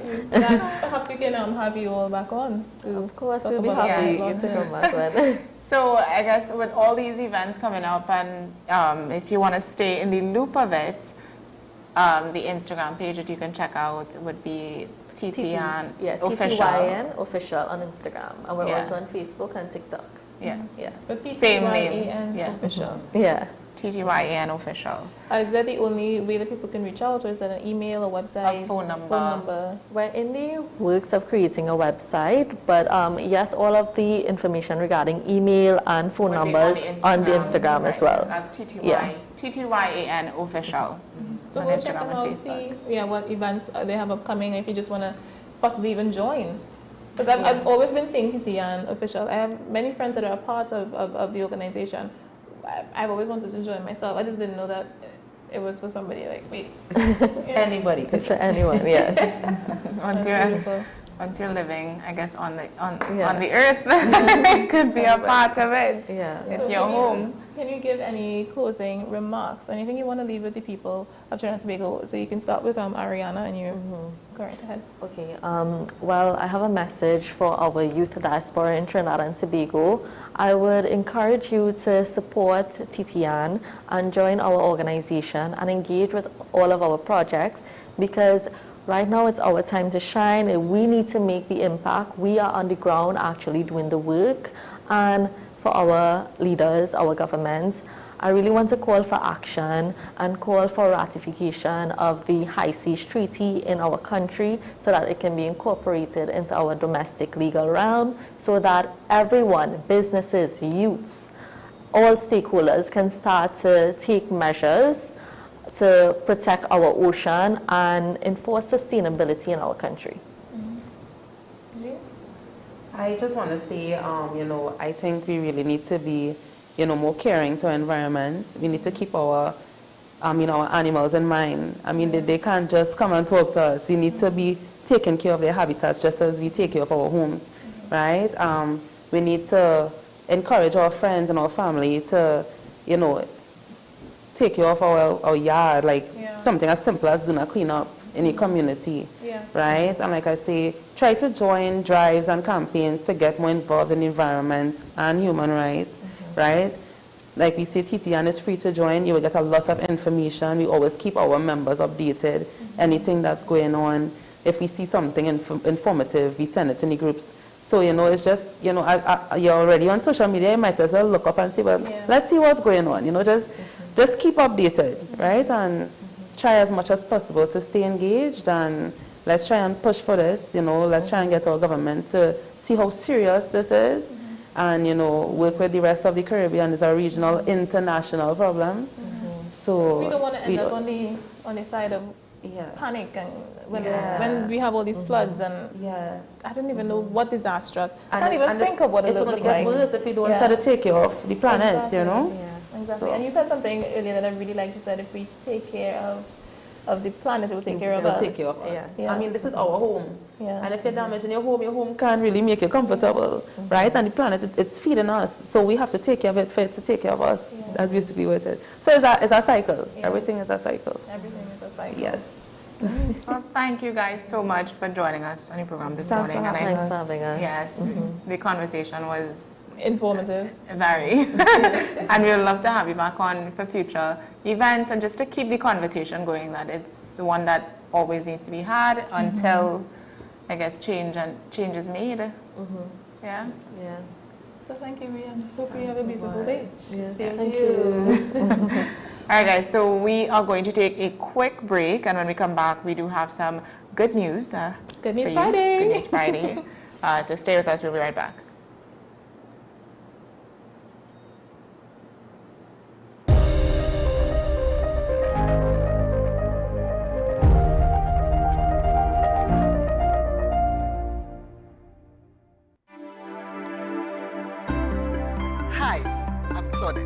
Radiographer at the radiology departments at the community hospital.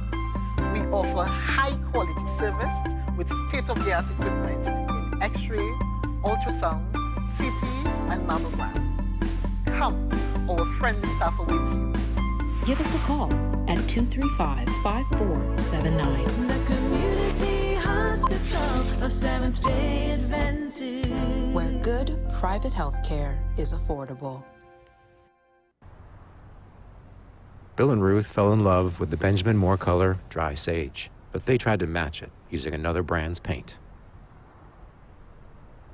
I mean, it's close enough. Almost identical, really.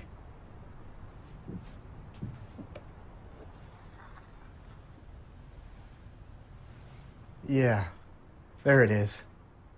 Never trust another paint to be a Benjamin Moore Color. I am Dr. Delphina Ovid, your friendly neighborhood dentist.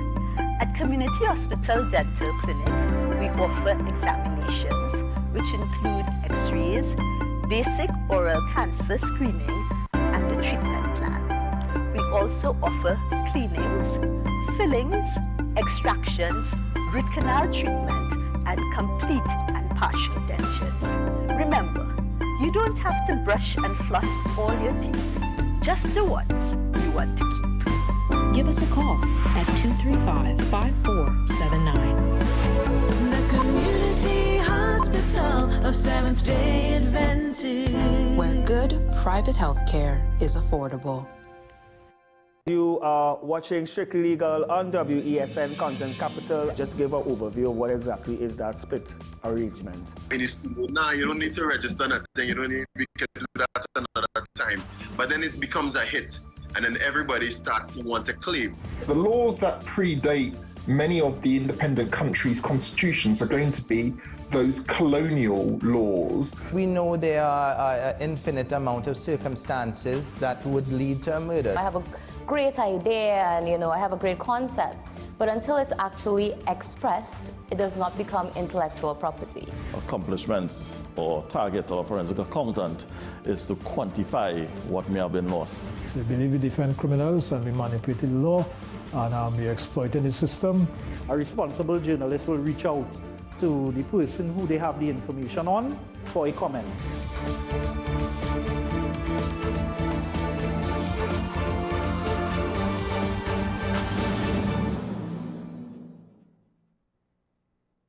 We are tackling the hard-hitting topics, some controversial topics, some topics we sweep under the rug. You don't always have to forgive in a relationship for it to move forward.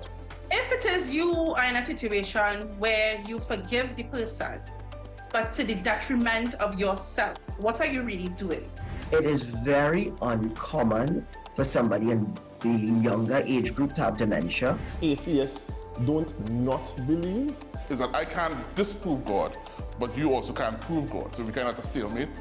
We'll focus on the woman who's being the victim, right, or the man is being the victim. We exclude the children. Folks are trying to study the underlying brain mechanism to figure out how does this particular disorder happen in the brain? How is the brain processing this? Don't worry about AI, worry about humans working with AI. Are you willing to learn new skills to stay relevant for the future job market? That's the challenge that people are going to struggle with.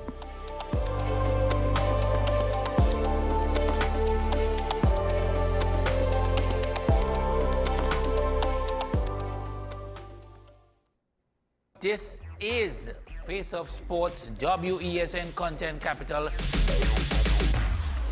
How you felt about the kiss on the lip? That's the business. I'm not to do with that. I find that was distasteful. The national senior team, whether you like it or not, that is the model for all other teams to follow. I'm assuming that the regional requirement may be a much stricter requirement. This is not about Pro League and Super League. This is a league run by the Normalization Committee that I'm responsible for. Nobody expected FIFA to fund this arrangement. If we don't get a professional attitude towards this, we are doomed for failure. You break a balance, trip the leg, control the body. They ain't gonna stand put forever. Why you want the Chiefs to lose so? Why you want the Chiefs to lose so? They already have two. Lamar don't Why? have. You're jealous because you know the Chiefs getting closer to the Patriots. Let's go to the last part. No, of the not no. Let's go to the last part.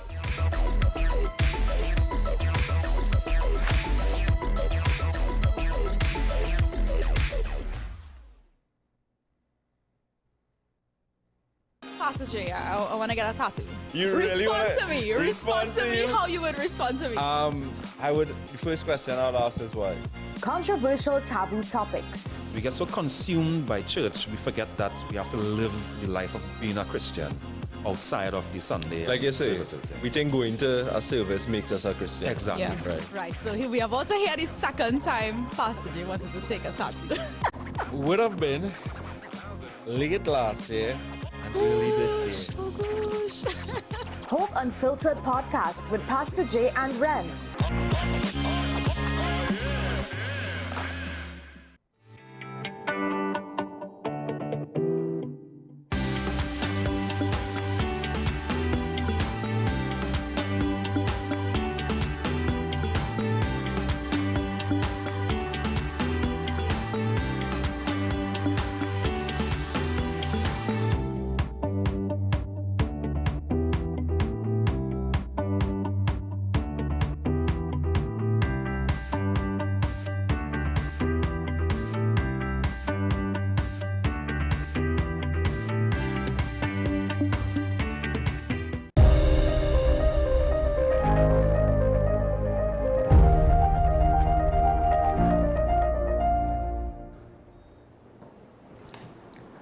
Welcome back to Good News Friday.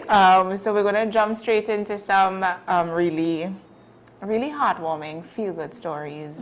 Because why do we do Good News Friday?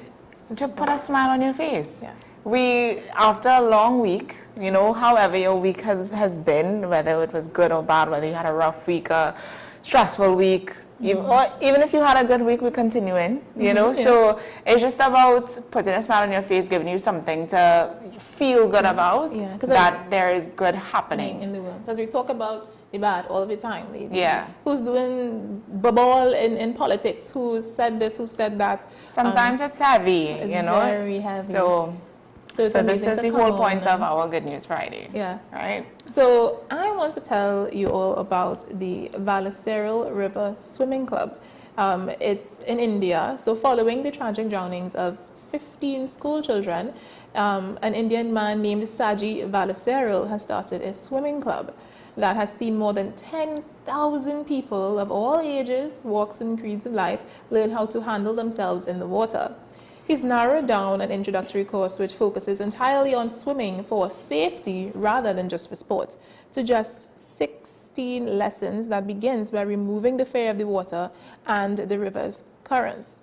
He's a humble furniture shop owner who became overwhelmed with grief following the overturning of a boat in 2009, carrying a school class and its teacher. I believe everybody on that boat had passed away due to that incident. He started by teaching his children to swim, and then his friends, and then his friends' children, and other people from the neighborhood, and then as soon as you knew it, 10,000 people plus were coming to him for lessons. It really just shows the power of community. Yes, yes, and I mean, that one, listening to that story is very, it's close to me because I also teach swimming. And, you know, drowning is something that can happen in a split second, especially with children. You sometimes you don't see it coming. So prevention is always better. And what he's doing here, you know, it hurts that it had to come after a tragic incident. But as with most things, you burn to learn, unfortunately.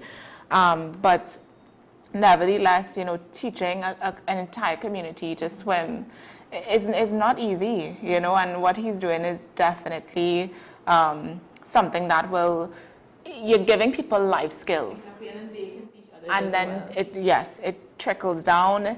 When you learn to swim, they will teach their children, they will teach friends, and it's just something that will work, and it's something that you will have with you for the rest of your life. Everybody wants to know to swim. You want to be able to go to a pool, a beach, and just have fun without the restriction of life vests or puddle jumpers or whatever it is, especially for your kids, you know. I can't swim. I can't swim. Funny enough, well, not funny, but most people in the Caribbean cannot swim. And it's kind of, to me, that's like an oxymoron in a sense, because why do you live in the Caribbean? You live on an island. You should be able to swim. Yeah. But I can survive. Like, I can, what was it, you tread water? Yeah. I can tread water, right? So I can survive, but like within 5 minutes, somebody can get me, right? But I can't really like swim. There's one thing he said that he's teaching for safety rather than just for sports. I mean, sports is important. But I liked how we emphasized, as you were saying, the drowning happens in a split second. So just like him, you know, that's what I do as well. So I don't do swimming for competition. I teach survival skills in water for young children, for adults, and it is something that is so important. It's so important, and you see the difference when a child from a 5-year-old or even a 4-year-old or even younger, they are around water, they're very curious.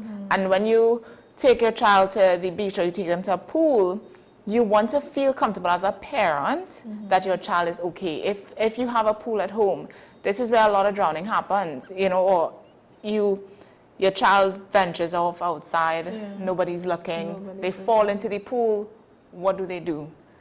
And that is one of the biggest things that, you know, I think is very important for us to teach our young toddlers. From the time you can crawl, you can learn to swim.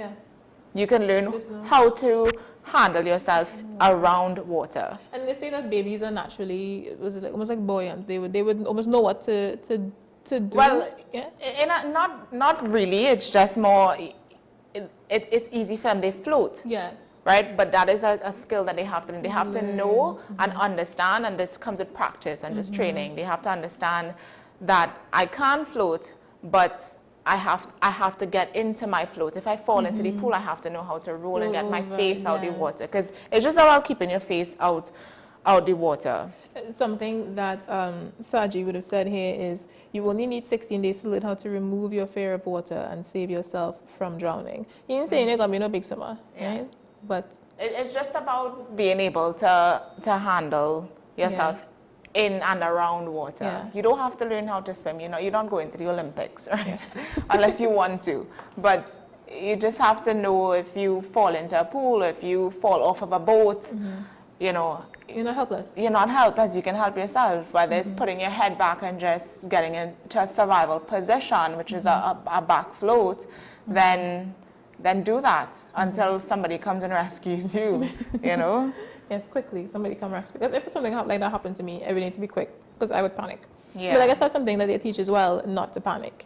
Yes, oh gosh, but panicking, from the time you take your arms out the water, and because a lot of people, they do that when you can't swim, panicking is getting your hands up and doing this, but that actually causes you to drown more, because once you take your hands out the water, your body is going to go down, and people don't know that, you know, so, and maybe they do, but they don't realize that this is what's happening. Yeah, I'm from TED Talk here, we're learning. And I think we could keep in mind too, for Miss Real, Annalise Landon, swimming was part of her Beauty with a Purpose campaign. You know, she did the whole ripple effect thing, and she was teaching little ones to swim and to survive in and around water. So that was, you see it, and this just goes to show how important it actually is. Yeah. You know, so. Yeah, so in other good news, if you're looking for a way to eat healthier, support local farmers, and connect with your community all in one go, then there is this new, well, not new, but Saturday market shop that you can go to and you can support local. So it's tucked away in the Green Valley of Santa Cruz. It's called A Little of Everything Market, or ALO for short. A Little of Everything. I love it. I love it. I love acronyms or anything poetic like that. I love it. So yeah, A Little of Everything, ALO, yeah? It says quickly become a haven for lovers of fresh food and local culture. So ALO was born in 2023 after the beloved Santa Cruz Green Market closed, and it has been thriving ever since. There was a highlight in the Newsday recently, which is where I took the story from. So you're just strolling through stalls, there's mangoes, handmade chocolates. There was a guy who was, he had this chocolate wheel, oh gosh. Sounds amazing. And French-inspired pastries. There was also a lady, and I would get her name. She made Karen Felix. She's a baker blending French techniques with Trini flavors. The cakes look. I don't know if I sent some pictures. I don't know if we could put it up, but the cake. Ooh, what is that? Is it like a cross between a croissant and a cookie? Like what? It looks really good. God, I'm a sucker for cake. So yeah. Imagine you had a cross between a croissant and like a sweetbread. I don't know how you would do that, but I feel like that would taste amazing. Yeah. Amazing. I don't know if my dad is watching, but he's a fiend for some sweetbread, I'm a fiend for some croissants.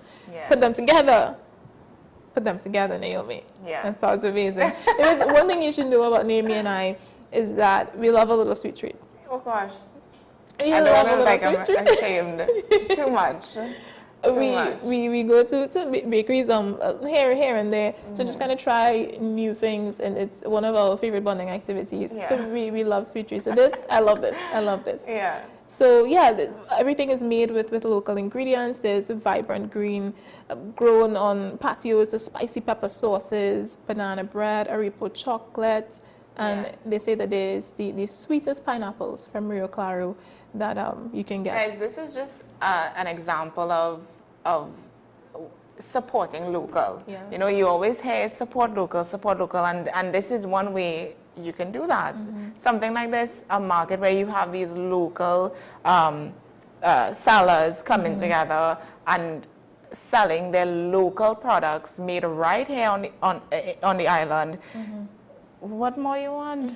You know, and it's good stuff, it's good quality stuff. Yeah. So people always say, well, you know, local is just, it's too expensive. And I remember we were actually having a similar conversation with Mr. David. That comment was made, yes. But even if it does cost a bit more, we want to to bring the price down, we have to continue to support. Yeah. Yeah. So that's something I wanted to kind of plug in there too. Support local as much as possible. Even if you're going to somewhere, let's go to the Savannah, like have a little night or evening out to the Savannah. All of those places there are local businesses. Food places, and they're so good. There's this guy who makes the most amazing sushi. Listen to me, I love sushi. I love some sushi. He makes the most amazing sushi. And then on the opposite side, there's people making all sorts of ice creams and chocolates. And there's a lady who sells fish that the line every single time probably reaches out because it's so good. Wow. So good. Yeah. So there's a bunch of local, not just the Savannah market, there's many other markets that you can go to, but just try as best as possible to support local. Don't always go to the big international brands. Buy a little food. Buy a little food from time to time. Even the snacks. I mean, even the snacks. a lot of the times we go when we're shopping for snacks, we buy these international brand snacks, the Lay's, the eat some chocolate. Yeah. Well, yes. And there's good stuff, guys. There's good stuff. It's not just about food. There's community too. The Garden Center now hosts For the Love of Reading. It's a book sharing initiative where you can take or donate a good read for no charge. And a lot of local community restaurants and cafes, they do that. They have bookshelves that you can just go take a book and there's no charge to it. So it kind of fosters that community, fosters that love of reading, local culture, local literature. Yeah. So there are people that are promoting it, but they need support. So that's why we have this support local, not really campaign, but just reminder to support local. Support local. Markets like Aloe connect us to what's local, sustainable, and in season. They're not just shopping spots, they're spaces of hope, they're spaces of community. When you go to these things, you feel connected to your culture. You'll feel a sense of pride that, wow, this is here in my country. These products are so good, and it was made here. You feel proud to be a Trinidadian or Tobagonian when you support, you know, these local brands, these local sellers. Yeah, and I have a thought. When you're a Trinbagonian, you have a local palate. So local taste, local food is always going to taste a bit better to you. We have some really good chocolate, and I don't even think that's my Trinbagonian palate. We have some good chocolate. I've tried some of our local chocolates that they're better than and if you look at the ingredients, so I've been on this health journey and I'm looking, because I love chocolate, but when you look at chocolate, when you look at the ingredients in international brand chocolates, there's a number of ingredients that you cannot pronounce, and I always say, if you cannot pronounce it, don't eat it, right? But our local chocolates, they have 2, 3 ingredients. Those are the chocolates that you should be eating because they're less processed, less additives, and you can actually read and understand what you're putting into your body. So 3 main ingredients you're looking for in chocolate: cocoa, yes, probably so it's like coconut oil, something like that? Coconut oil, no, well, milk, depending.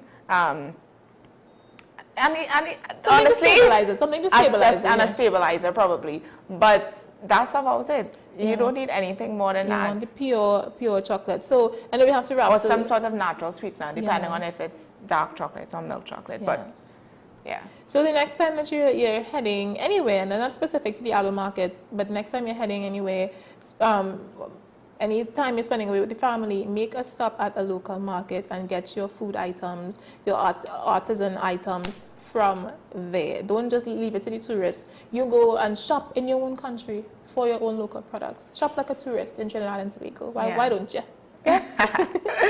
So this particular market, Aloe Market, A Little of Everything, is open on Saturdays from 7 a.m. to noon, and you can leave with a full basket and an even fuller heart.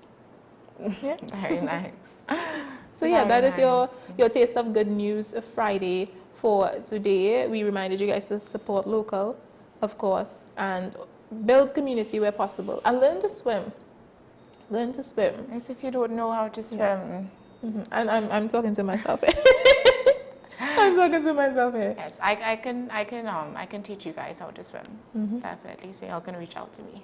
Yes. So happy Friday, and we hope that you have a wonderful weekend and take these next 2 days, Saturday and Sunday, to get some rest. We will be doing just that, so we can come out with a bang for you on Monday morning. Yes. So guys, stay safe, stay inspired, stay informed, and don't go very far. We have Sean Michael Small coming up on the hour for Talking Points. Bye-bye. Have a blessed day. Bye-bye.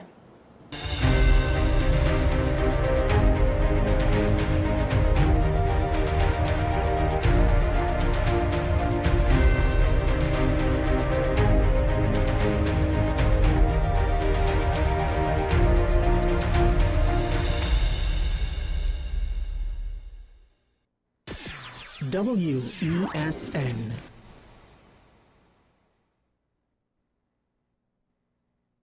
Low energy? Heart concerns? Migraines slowing you down? It's time to take control of your health.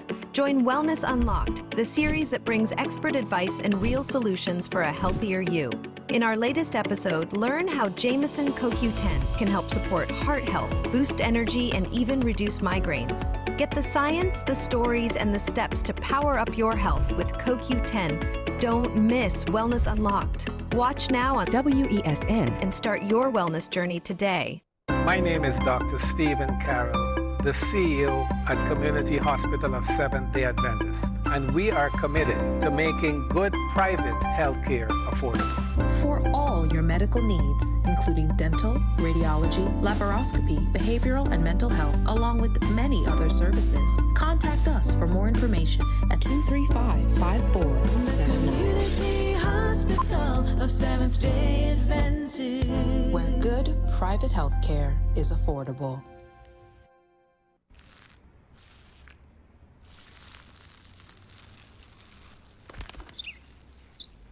Maybe he landed here totally by coincidence. But if by chance he's admiring your fresh coat of Benjamin Moore soft sky blue, well, that's a pretty high compliment. Coming from an expert.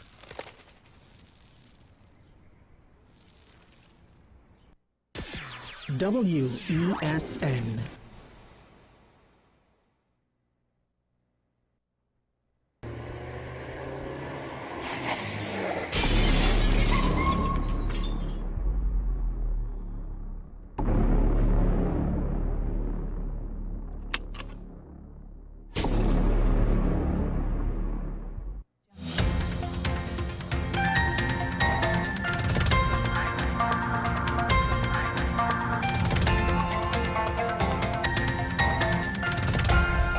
Here is your WESN News on the Hour. I'm Naomi McNish. Thanks for joining us. Here are the headlines. Police guard in Rowley in derelict van. Iowa performed out of love, not for pay. Justice I. Caesar returns to bench. And internationally, Trump bans foreign students at Harvard. Now for the details.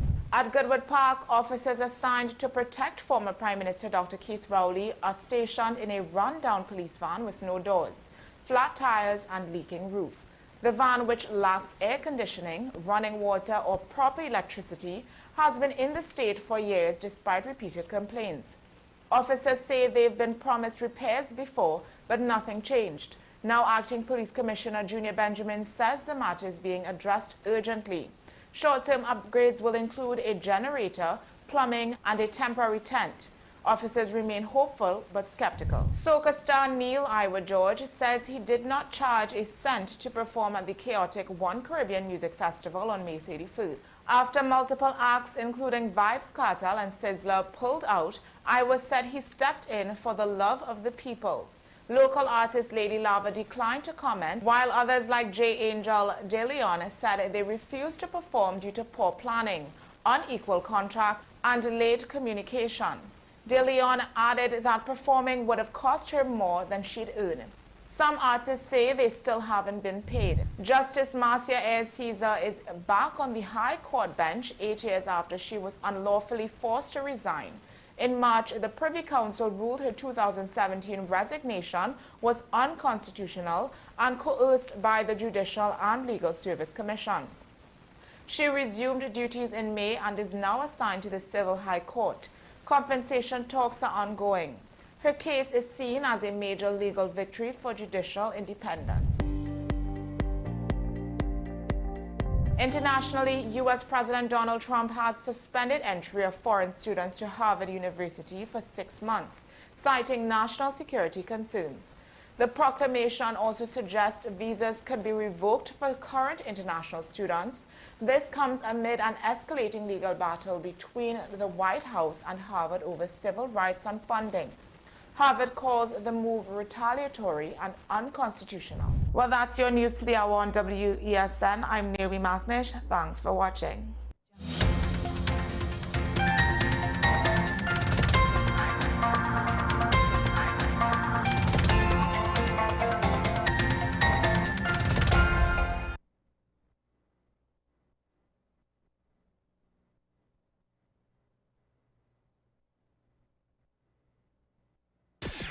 WESN.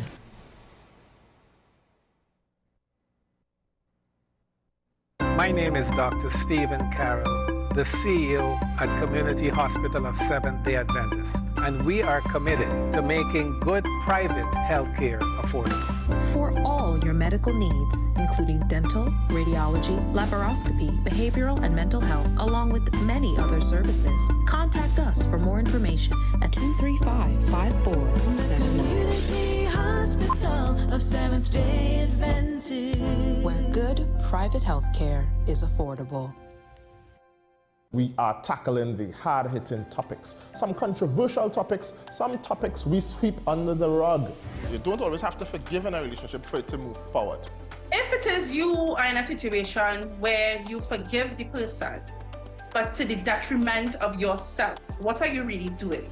It is very uncommon for somebody in the younger age group to have dementia. Atheists don't not believe.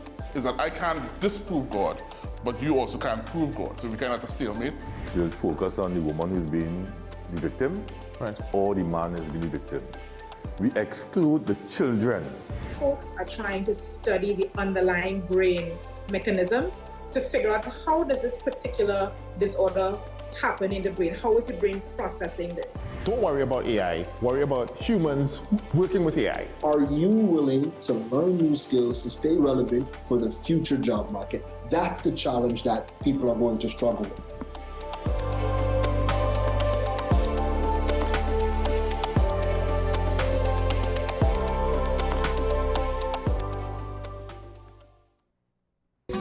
Take some time for yourself or spend some time with the family at Sandy Point Village Hotel. Enjoy our various studio and suite apartments, self-contained with their own kitchenettes and Wi-Fi. We also have our famous 100-foot swimming pool and our beachfront restaurant, The Steak and Lobster Grill. And our location in Crown Point puts us near the center of activity from the nylon pool to the local nightlife. Call us and make your reservations at 639-8533, 389-2378 or email us at sandypointvillagehotel@gmail.com. FanZone, your reliable, authentic supplier, has just gotten better. You can now visit our website www.fanzonett.com for your authentic wear and collectibles. The only place where you can use both your Visa debit and credit cards. Visit our website fanzonett.com to make your purchase today. Our award-winning show is back, and this season promises to be even more exciting than before. What's Up, Doc isn't just a title, it's a call to action for anyone who wants to improve their health and well-being. Join us on this thrilling ride towards better health on WESN Content Capital.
watching Strictly Legal on WESN Content Capital. Just give an overview of what exactly is that split arrangement. Nah, you don't need to register nothing. We can do that another time. But then it becomes a hit, and then everybody starts to want to claim. The laws that predate many of the independent countries' constitutions are going to be those colonial laws. We know there are an infinite amount of circumstances that would lead to a murder. I have a great idea and I have a great concept, but until it's actually expressed, it does not become intellectual property. Accomplishments or targets of a forensic accountant is to quantify what may have been lost. We believe with different criminals and we manipulated the law and we exploited the system. A responsible journalist will reach out to the person who they have the information on for a comment.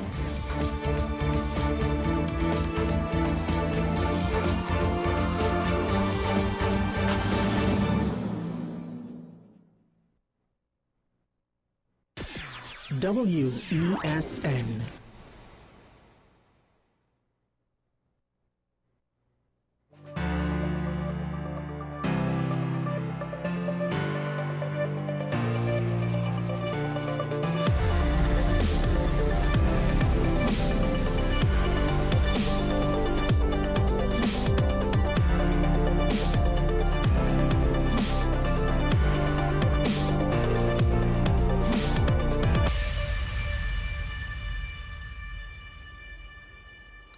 Good morning, welcome, one and all talking point here, and a couple of things to get through before the daily review, which will be before the guests. A lot to unpack from last night. A lot of national security things to consider, but before we get into that, first, let's actually start with just a little bit of good news. And apparently, the TTPS was able to arrest 4 women, 2 of whom were police officers. So again, while yes, it's still kind of dubious, policing police, there's a case where 4 women, 2 female police officers were arrested with regards to an apparent HDC scheme. They didn't necessarily give details on what the scheme was, what the fraud was, but it seemed to be quite a large investigation in terms of the officers involved. It was led by ACPs Nut and Tiwari and included many senior officers above and below them, as well as units such as the Professional Standards Bureau, Fraud Squad, Special Investigations Unit, Financial Intelligence Unit, Interagency Task Force, and Anti-Corruption Investigation Bureau. Now, it has not been clear if these are the masterminds, if these are the worker bees on the scheme, if there potentially were more people or not. Given the sheer size of the investigation, at the very least, I do think the police know if there were more people involved or not, but that doesn't necessarily mean that they potentially have evidence to charge everybody. But I still look at this to some extent as good news, because first of all, this is a white-collar situation. Again, this isn't no higher person we're talking about. This isn't political corruption, right? But it is still, these kinds of things further undermine the public sector. Particularly, of course, with 2 female police officers involved. The nature of their involvement also is unexplained because, again, it's an HDC scheme, not a police corruption scandal, with regards to tickets or anything like that. So, just wanted to highlight that. I do think it is good news. But it's not the be-all and end-all, right? Investigations with results like this are what should be the norm, not the exception. And that is something that hopefully we could work towards. Meanwhile, in what is not much of a surprise to me, I would have been far more surprised if this endeavor, this adventure succeeded.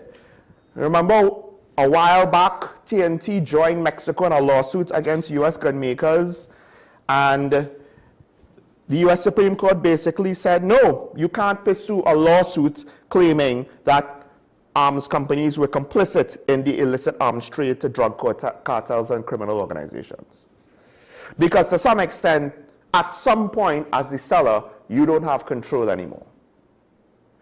And I do think one of the unfortunate realities of a free society is, at some point, I don't know to what extent arms companies could put foolproof safeguards in place.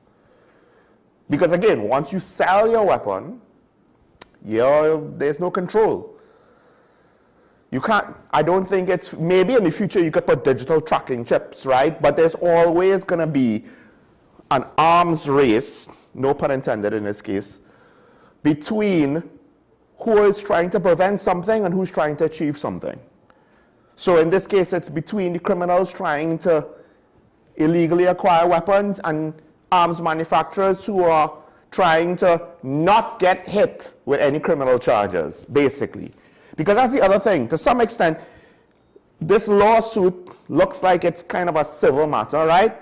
And that's, to some extent, because of that, the ruling said, indifference to trafficking of firearms does not equate to willfully assisting a criminal enterprise, and they couldn't really go through with it. Otherwise, then at some point, we would be suing car manufacturers for the people who speed. Because, you're indifferent to the fact that if you have a car that could go at 200 miles an hour, people will do that and get themselves into accidents, either killing themselves or other drivers, other passengers, etc. But that would be kind of crazy, right? I mean, to drivers who enjoy fast cars responsibly in what limited way it can be done, you don't want to see that, because as cars move to more electric designs, the ability to inhibit speed is probably going to become more and more practical. I'm not a mechanical engineer, don't ask me to explain it, but given the fact that electric cars don't use the same kind of transmissions and have the same kind of limitations as gas vehicles, and digital controls are probably easier on electric motors than even gas motors. If we want to restrict all cars to go no faster than 100 kilometers, and maybe even, say you're on the Savannah, restrict cars to the speed limit, you could probably set that up digitally. It might cost more money, but it probably could be done if necessary in law. To what extent, though, is it the responsibility of car manufacturers to do that?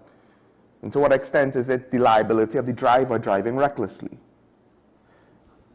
Because a precedent in this complicit or indifference to the illegal trade of guns will have, and I think this is why the Supreme Court ruled this way. I'm not a judge, I'm not a lawyer.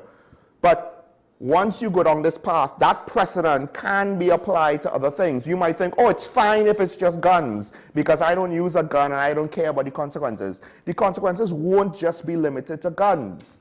The consequences will be expanded to consumer protections and the liability of manufacturers. And it could impact the private economy in mundane items that have any sorts of concerns. So I'm not surprised this didn't go through. Also, if you had any real credible evidence of anything significant going on, it probably would then reach to the realm of criminal. I'm not entirely sure in a matter like this. Yes, sometimes when the criminal case goes through, you could get a civil suit, but I'm not too sure. If you had anything substantial, it probably should have been in criminal courts. If you didn't have anything substantial enough to do that, you probably didn't have enough for a civil lawsuit. And yes, ruling, trying to make people responsible for their indifference. One of the other precedents that was set in, all of a sudden, that could go on beyond just manufacturing and retail indifference. It could go on now to any sort of liability where anybody could be labeled as indifferent, even private citizens. You'll open up the door. Oh my gosh, why didn't you jump in and save the person? You can't swim either. No, you're indifferent. And before you think that I'm kind of taking it too far, this is literally human nature. It won't happen tomorrow. It won't happen today, sorry. It won't even happen tomorrow.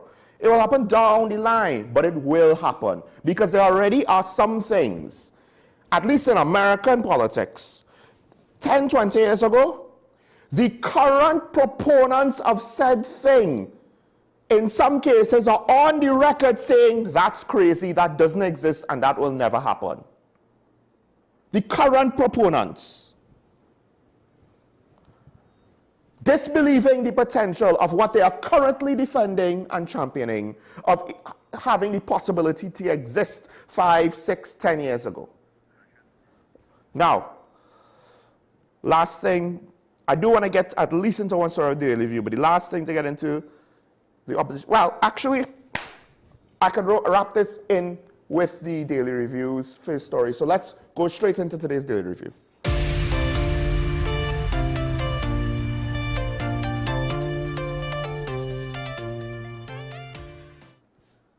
All right, what probably is maybe the most sensational story, but not the most important story, at least not right now. Coming out of the post-cabinet press briefing last night, the Prime Minister essentially threw some gun talk Maduro's way and basically warned Venezuela, don't come looking into TNT's waters to bring your funny business here. This is after the Venezuelan government basically claimed that Trinidad and Tobago was the travel waypoint through by which terrorists and rebels, including Americans and Ukrainians and Colombians, were smuggled or attempted to illegally enter Venezuela, and they were apparently caught. And as one social media commentator from Venezuela pointed out, you would parade chicken thieves to the public to show us their face. You ain't gonna parade these people to show us their face that you actually got anybody? But anyway, the Prime Minister has warned that any Venezuelan incursion, right? This is the quote. Today, I want to make it very clear to the Venezuelan government and officials that they could do whatever they want on Venezuelan territory, but they cannot come here. TNT territory is off limits to them. I will speak to the Minister of Defense and Attorney General to seek advice and protection for our Coast Guard to use deadly force on any unidentified vessel entering TNT waters from Venezuela, smuggling military able-bodied men and women. TNT is off limits to them. Now, the reason why legal advice and protection for the Coast Guard matters is not necessarily in the case of any actual incursion by Venezuelan military onto TNT waters, but rather it's the identification rules of engagement to prevent civilians being targeted or identified as misidentified. And then, depending if you take defensive action against them, that could be bad, right? So it all depends on what is the degree of reasonableness, what's the rules of engagement, what the Coast Guard can and can't do. And that's some of the things that arguably, I don't know if that question ever came up before, at least in recent times, for our Coast Guard and Defense Force. Now, the one problem I have with this, well, before we get to that, well, yes, the one problem I have with this statement, let's start here, is I am not that confident that the TNT Defense Force, particularly the Coast Guard in this case, because the regiment can't go out in rubber dinghies with their rifles. That wouldn't make any sense, right? And I don't know what the Air Guard has. But does anyone have confidence that the Coast Guard has the capacity to inflict violence against anything beyond a pirogue smuggling people in? Because that is literally the only incident I know of the Coast Guard using deadly force, and they messed that up royally. There was a whole baby that died. We kind of forgot about that. It's almost like if, did anything happen? I understand that they want to keep disciplinary stuff in-house, but given the fact that someone died, I do think it would have been of national importance for the country to find out exactly how did the Coast Guard hold the individual sailors, officers responsible for that incident, or guardsmen, or whatever. But anyway, that's besides the point. I don't even know if the vessels we have the kind of firepower to deal with any kind of military target. Because a pirogue smuggling drugs and illegals and guns in is not a military target. The kind of weapon that was probably used that was supposed to be, I don't know, a warning shot or a shot in the engine or whatever that dosishness was, that caused that baby to be killed. I don't know if it will be able to deal with the kind of action trying to fight off Venezuelan ships would entail. Unless this is somehow going to be a spy versus spy kind of thing. Now, we used to have, I think it was 40mm Bofors cannon-equipped ships. Either 40 or 20, but I think it's 40. And that might have been good enough, given the level of military vessels that both sides have.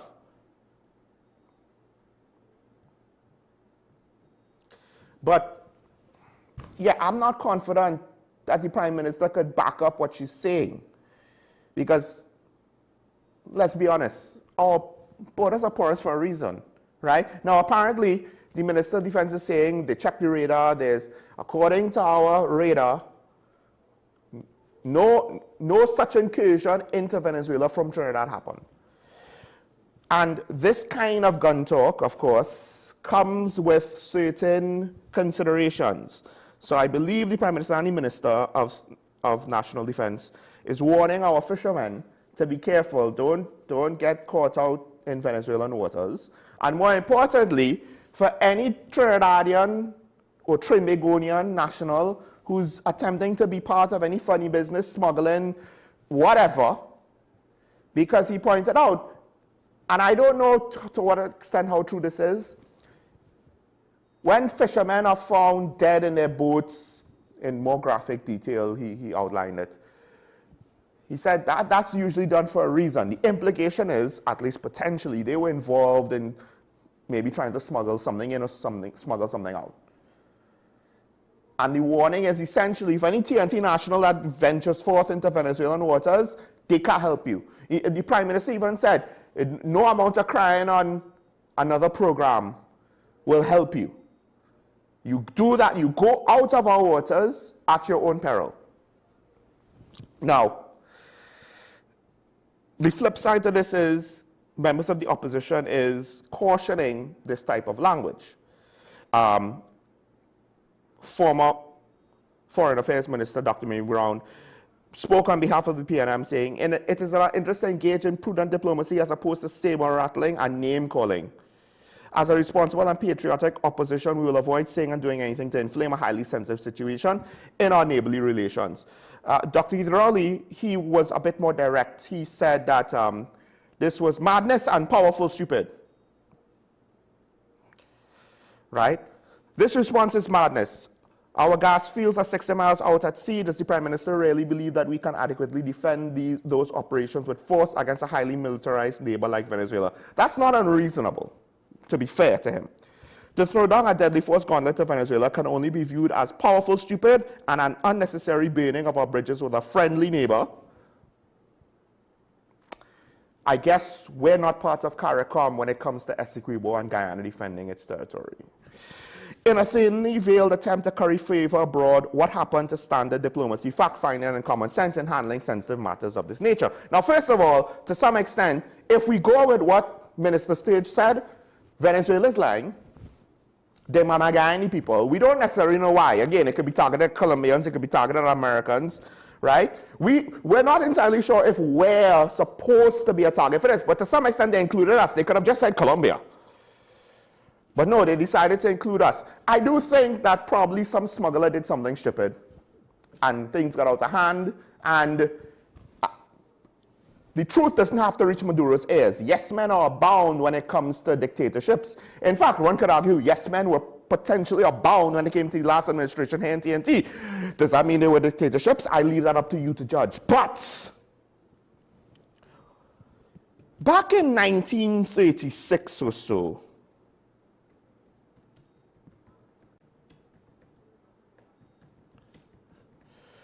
the United Kingdom had a prime minister called Neville Chamberlain. And Neville Chamberlain, he tried to appease a certain head of state who was an unreliable international partner and neighbor. And because of that, he tried to appease Germany back in between 1937 to 1940. That didn't end very well for him, and he got voted out, and Winston Churchill was put in place because they needed somebody to deal with the man known as Adolf Hitler. Ironically, Germany finds itself wrapped up in it. Not only did Nazi Germany was Russia's biggest trading partner before they invaded Russia, but they didn't learn lessons from their own mistakes and thought, hey, if we trade with Russia in the 2010s and 2020s, Russia will become a trading partner. They won't go on military adventurism. And we saw how well that turned out for Germany, who should have known better because they were in the middle of all of that crap in the last century. And the thing is, first of all, I want to start off by cautioning, because it seems like the PNM are making one very, very, very critical mistake that Neville Chamberlain made, that the European Union made, particularly Germany made, with regards to Russia and Ukraine, and that is, all world leaders will be reasonable. In what world do we have evidence that Nicolas Maduro is going to act reasonably? He used his corrupt judicial system to block his opposition from participating in the elections. And this is the person that Stuart Young wants to say is a respected, recognized world leader, head of state. It makes me wonder, to what extent is the PNM either ignorant or painfully naive over this situation? To what extent do you want and need Dragon to be true that you have to make excuses? Because this is literally how it goes down in history. This is also a stereotype trope in fiction. You double down on nonsense because you want a result, and you don't necessarily see the fact that reality is slapping you in the face telling you the result can't happen. And you triple down on your nonsense position. And this happens in real life with ordinary people. So this is what I can't take about the PNM right now. Because heavens forbid somebody in this party, and this is the thing that I wanted to say before. So this is the next part about this whole thing. Because I understand, I doubt our capacity to actually follow through with threats against Venezuela to defend ourselves independently. So the implication is we're going to need the United Kingdom and America's support, one or the other or both. However, Venezuela is not under reasonable management, folks. Let's make that clear. You want to give an inch, they will take a mile. Guyana understands this very well. And I thought we were part of CARICOM. But it seems as though Guyana was never a priority for the PNM. Which in part, it might be why the PNM was never a priority for Guyana. And that just raised the ugly side of racial politics on an international level. So I need to trust that you know what's best for all Trinbagonians of all creed and race. But you're going to continue with the racial politics on the outside. Whether you started it or not doesn't matter at this point. You can't concede to unreasonable people. That is a very good way to get yourself in a very uncomfortable situation. Like Europe at the start of the Ukraine war, where they were considering, do we have enough gas for people to not freeze in the winter? Lord only knows what that might look like here. But here's the thing ultimately that is bothering me. And maybe this is a better way to put it. I've been saying this many times now, for many days now, and maybe it's getting redundant, but I'm still going to say it. The PNM lost. The PNM lost because out of 54% of the voters, over 3/5 of them thought you all did a bad job, thought you all were wrong. To the extent that you lost 100,000 voters. 100,000 people basically who voted for you. Technically it could have been more because some of the votes you got now could be new voters or people who decided to vote for you for the first time for whatever reason. But let's just kind of go with the assumption that there wasn't no set of new voters. Complicate the scene. You don't just lose 100,000 votes because things were marginal and people were unsure. People decisively said, you were wrong. What happens now when you no longer have the confidence of the population? Whatever you say in that context is going to be disregarded, underestimated, downplayed, thrown out by the public, because you are still going to be perceived by everybody except the diehards who you excessively play to, and it has been proven in the last election that that is not enough. but you're doubling down on that failing strategy, no one else is going to take you seriously. Literally, I have seen it. I have seen people ridicule PNM leadership for what they're saying because they can't take them seriously, because they look like jokers. I'm not doing it. I've seen other people do it. And it's not my peers, it's the older generation. So take your time, because they're your elders too. The only person in the whole organization that seems to understand the position in PNM is supposed to be the opposition leader. But things like what Dr. Hidrowli said, while I understand, there's a practical point that he made. You know what the sad part is? And this is true to form. The practical part is lost on the context of which he is framing his statements. The context also includes the fact that, say, I thought you were retired. One, I thought you were retired. Two, you claimed you lost the election. In what world do you have the political capital to open your mouth now? Not saying that you should never give public comment on anything ever again. But this is month 2. You yourself, by your own words, claim that you yourself lost the election. You fell on the sword. In what world do you have the political capital now to say anything for the rest of the country outside of the diehard to take you seriously? So what it does is, first, it undermines Penny. Second, it drives away, or it further cements everybody else, not a PNM diehard, to dislike you, to mistrust you, to not believe you, to disregard you. And you're retired, but that will translate to your party. The newspaper report that took your comments has your picture in a PNM jersey, not your picture in a white shirt, not your picture in some neutral color. The animosity towards you will translate to the party. Of course, there are a lot of other people in the party who are not helping the situation. They're bumping their gum after being silent for about a year and a half because they participated in their own self-embarrassment. And they don't understand how it was mostly their fault, but I won't get into that. You're retired, sir. Your party lost the election. You and the party outside of the opposition leader does not seem to understand that you're trying to speak as though you have a position of strength, when in the reality is you are acting in a position of weakness, a position of incompetence by your own making. You have not solved that issue yet. You have not re-engaged with the public to earn back their trust and confidence in you yet. You're spending political capital that you don't have. You're already in a deficit bigger than the one that you left the budget in. Dare I say that too many people in the PNM, past and present, is undermining Penelope Beckles, and I wonder if it's deliberate. The Prime Minister is not 100% right.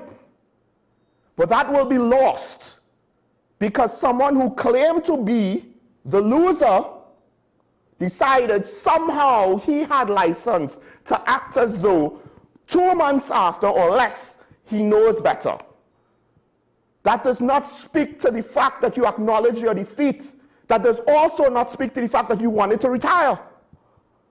And it gives credence to the report or the rumor or the hypothesis that the only reason why you retired is you knew you was going to lose that bad, which makes me wonder if Stuart Young was set up to fail. This is political amateurism at its best, because literally they lost in a manner that basically said all the analysts were right, that they were wrong, and yet somehow they know better than everybody else. Well, congratulations, that's why you lost. You're basically on a one-way ticket to losing the next election, and we even reached in month 3 yet of this current administration. Congratulations. It's frustrating to no end, because at the rate that the opposition is going, first of all, they might be worse than the UNC in opposition. That's point number 1. Point number 2, it will expose us to the risk of the government themselves being a runaway train. And I'll leave that there because I've gone over time. Let's take a break, and when we come back, we'll welcome our guest, disaster management expert, Ashraf Ali. Stay tuned. This is Talking About NWS, and we'll be right back after this.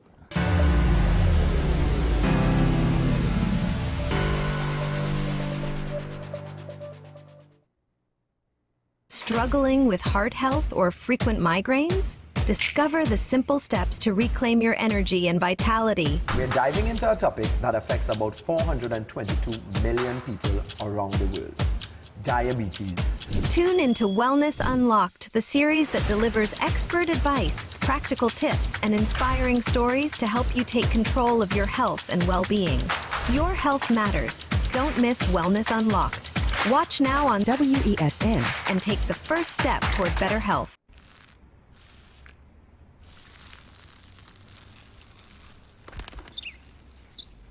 Maybe he landed here totally by coincidence. But if by chance he's admiring your fresh coat of Benjamin Moore soft sky blue, well, that's a pretty high compliment. Coming from an expert.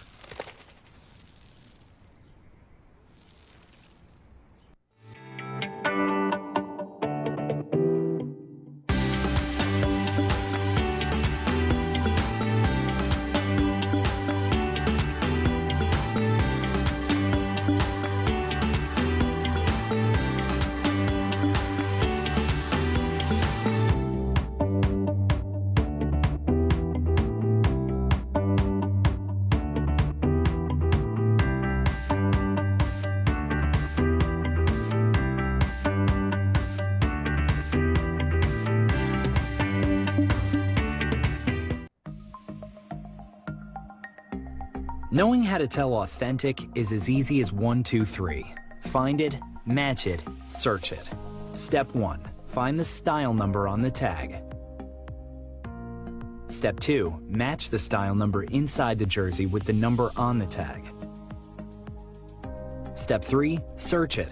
A quick Google search of the style number will verify the jersey is authentic when the search results match the jersey being searched. Don't be fooled by counterfeit jerseys. Before you buy, remember to find it, match it, search it. Fan Zone, 2 locations nationwide. Center City Mall, Chaguanas and Movietown, Port of Spain. Nationwide delivery available. I am Dr. Delphina Ovid, your friendly neighborhood dentist. At Community Hospital Dental Clinic, we offer examinations which include x-rays, basic oral cancer screening, and a treatment plan. We also offer cleanings, fillings, extractions, root canal treatment, and complete and partial dentures. Remember, you don't have to brush and floss all your teeth, just the ones you want to keep. Give us a call at 235-5479. The Community Hospital of Seventh-day Adventist, where good private health care is affordable. As always, we appreciate you starting your day with us. Let's get into this morning's first conversation. Is the country's healthcare system more at risk more than ever? Why it has remained unaddressed for so long. Political parties get lots of cash, big cash from financiers, and then when they get that now, you can't account for it. But it's really the specialist nurses who we are in a greater shortfall for. We can tap into the resources and have them, at least form some mentorship programs. Highlight our food systems, and which will attract persons from all over the world to come and experience something that actually supports the local economy. We're lucky that we have a vibrant legal system that allows change to take place, and it's not that matters are just swept under the carpet and discrimination is allowed to be perpetrated. A lot of people don't know that there were attempts to ban the carnival, suppress the carnival.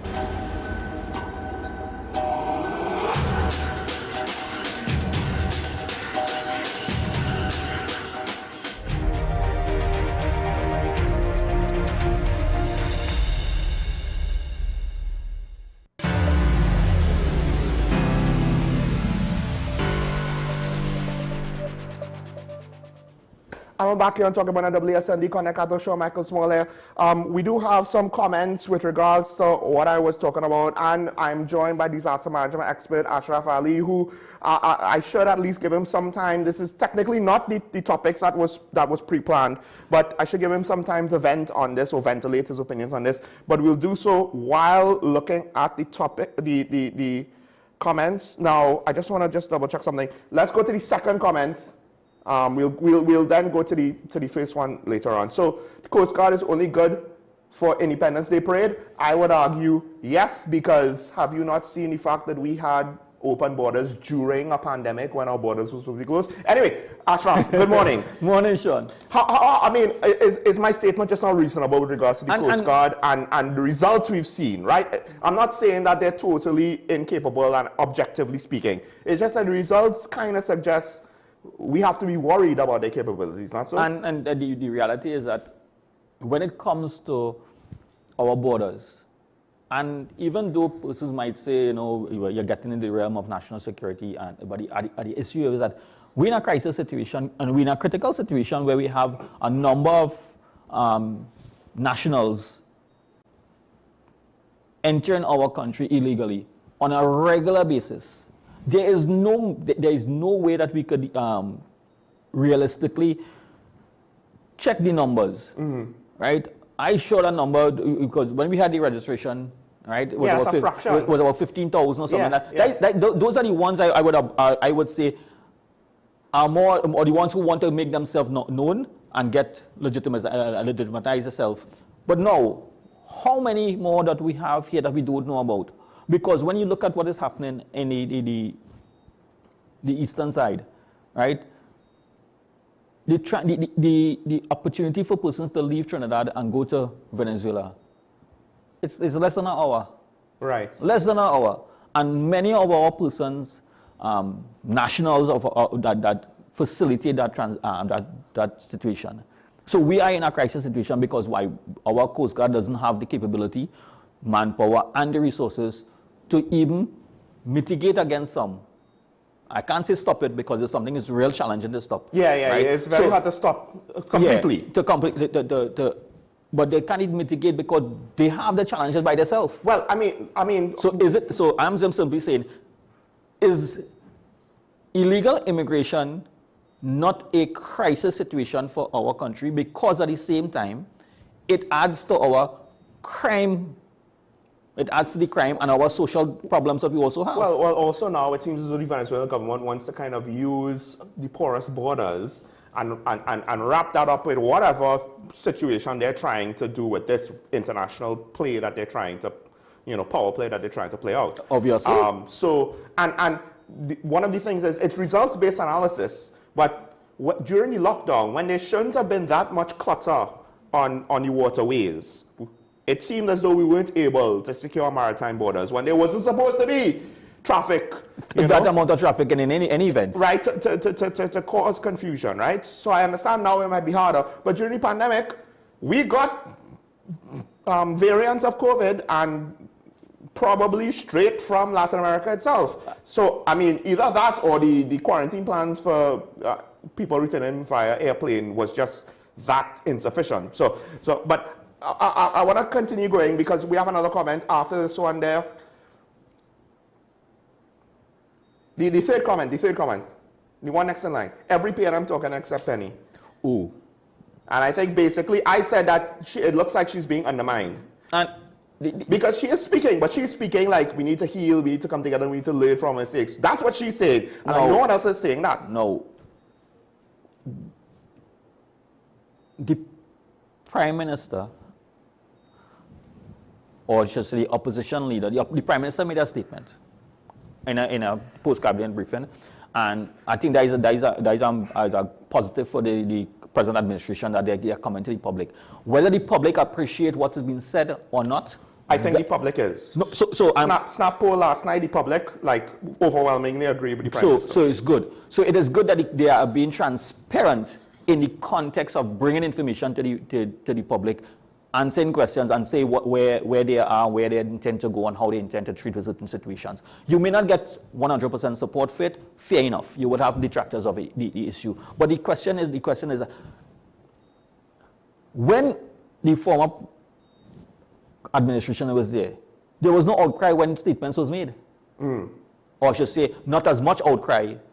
I mean, to be fair, the UNC opposition, they basically went against just about 99%. No, I'm not talking about publicly? USA. Publicly, right. There are certain things that was said, and everybody's saying, well, we'll give them a chance, and let us. And all I'm simply saying is that, listen, what good for one, good for all. Right. Yeah. That decision or that comment that was made from Venezuela impacts us directly, because our citizens have been labeled as terrorists. Because somebody has been labeled, an individual has been labeled as terrorist. Yes. That gives, if they understand, when you label a citizen as a terrorist, it means that Trinidad and Tobago has terrorists. Because they named one. They named one. Trinidadian. Yes, we have an issue. We already had an issue. We have the issue where we have terrorist fighters went to Syria. We know all of that. But that is not to say that Trinidad and Tobago is the home of terrorists. Once you start to set that narrative down, it gives an opportunity for somebody to make decisions because you're dealing with what? Terrorists. Yeah. The fallout could be, the fallout could be a lot of different things. But I'm simply saying that once you are now trying to, standing up and saying, listen, we are a sovereign nation, and I agree with this statement, the context of the statement. Sometimes how the messages come across, there are a lot of information and people misrepresenting how what the interpretation is. I can't interpret. I only can say what the message was and straight from how the message was. Right? It comes to the fact that it comes back to what I wanted to talk about, bring the issue with the standard ground legislation. Okay, so let's transition. It's one of the topics we have today. It'll technically be the second topic, but this was one of the big ones, which is kind of strange because this is all just the preliminary talk. But I guess, I think I'm happy that people are taking this seriously because the implications are very serious. So the context of the standard wrong is based on how our criminal activities is, and this comment by our Prime Minister at this point in time is similar to what standard wrong might be. Because you are making a stand that I am willing to defend my property, my person, all right? So let's put it this way. It doesn't matter, but the context in which it is has to be fleshed out in how it's standing wrong, right? Just the national stuff, I think sometimes it's not a question of if we could defend ourselves. It's not. That we have to, by whatever means are available. But with regards now to standing your ground legislation, I think that a lot of the questions, at least at the press conference, one of the things that was brought up is whatever the common law says or the precedent says with regards to having to retreat, not retreat. And then, of course, they mentioned Florida, where it doesn't have to be in your home. You could be out in the public and stand your ground. So how the legislation for standing wrong would be drafted, we will wait to see how it and where it implements. But at this point in time, our laws has what we call self-defense. Right, yeah. Self-defense is a defense to an action taken. So it is not clear. So let's say someone enters your property, you shoot and kill, you take an action, and that action results in the individual dying. I don't want to use the word shoot. Yeah, because it's not limited to Yes, so the action results in that individual dying. Based on our laws, an investigation will be getting, you, the police, will possibly charge you for murder or manslaughter. Right. You will have to go before the court, and based on your defense, you will put up a self-defense case. And it will be dealt with from that perspective, that you will put forward self-defense. This is different because our law states that you have to be charged before you can use self-defense. Self-defense is a defense to an act. Right. Legally, it's a defense to a murder or manslaughter charge. Self-defense. So potentially with the standing grounds laws, one of the things might be is you might not end up having to be automatically charged. So that is where now both the investigative and the authority, whether or not when you do the investigation. So this is the challenge that we have.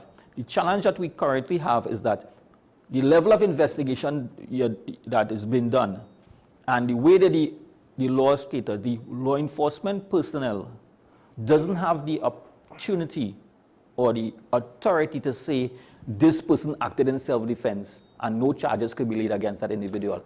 That individual has to present that case to the DPP. I will argue, though, there will probably be some people saying, no, but I know that's not to be true because I know X, Y, and Z happened. And the implication of what Ashraf is saying, folks, is not that what he's saying is wrong. It's that the police in the matter didn't technically follow the rules and charge. No, they did. Because I know of matters where I think individuals weren't charged. Exactly. So it all depends. No, the reason why they didn't charge is because they were advised not to. You remember, they cannot throw. Well, okay. You understand? But what I mean to say, the matter didn't seem to have been pursued in any way. Good. Right? So I guess there's some gray area. And that is what I'm saying. So it has to be dealt with because self-defense, and some of our learned persons in the legal fraternity did in fact mention that we have self-defense on our books. Mm-hmm.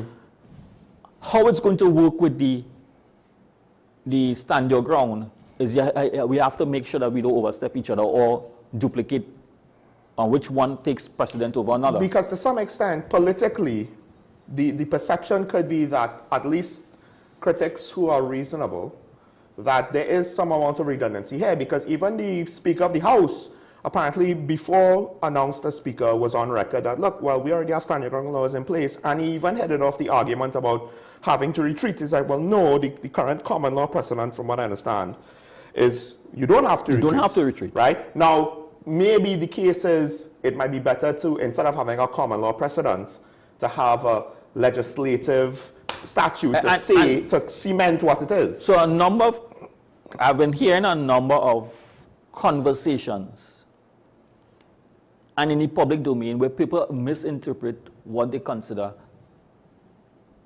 stand your ground, mm-hmm. and they equating it with excessive or use of firearms. It is not about, stand your ground has nothing to do with firearms. Because you don't need a firearm to defend yourself. Mm-hmm. It's using the force appropriately. So you could use any means to defend yourself. The issue is whether or not that force that you're going to use is reasonably, right, in dealing with it. No, stand your ground cannot work for law enforcement. Law enforcement personnel cannot use stand your ground. Right. Because when on duty? When on duty. Okay. When on duty, they cannot use stand your ground because they have the use of force policy. So the use of force policy dictates how you escalate the force based on the type of threat that you have. Mm-hmm.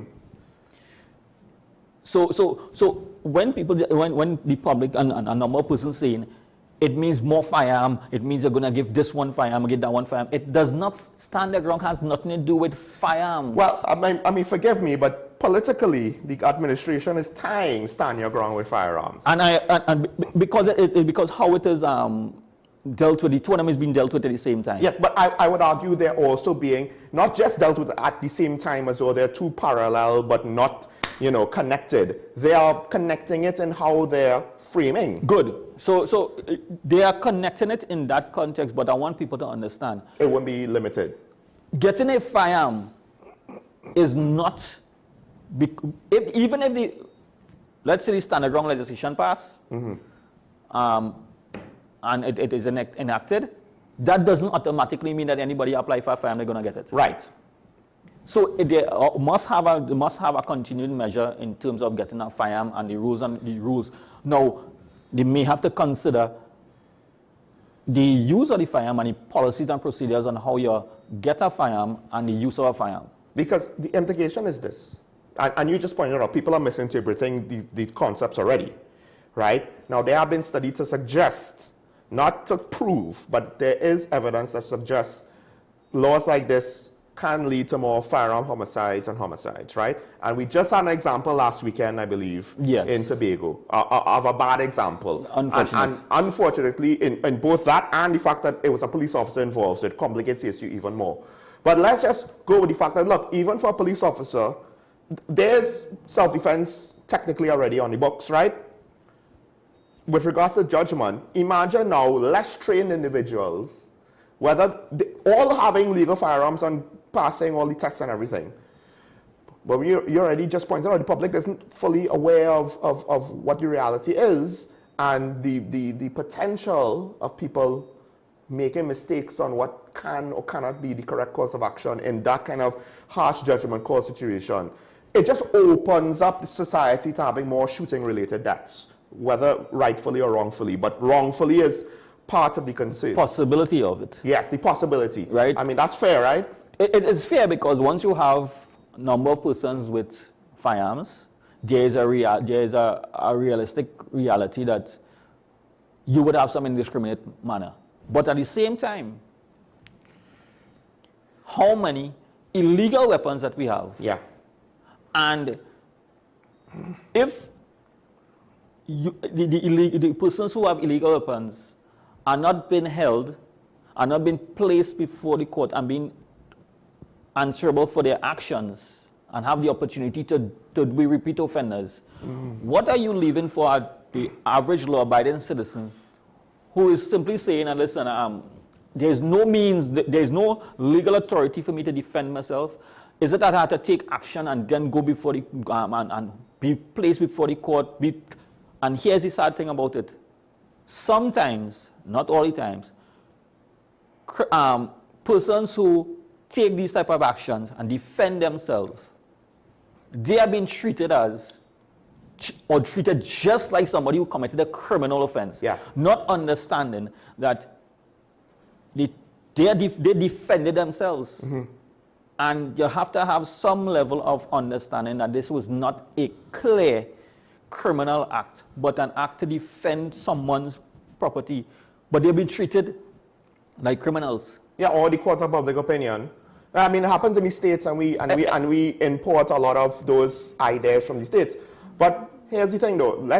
I'm not necessarily against giving people the capacity to defend themselves legally and practically with the use of firearms, because as you pointed out, the amount of illegal guns now, not a lot of hold-ups and robberies and home invasions are going to just be with pipes and knives. Exactly.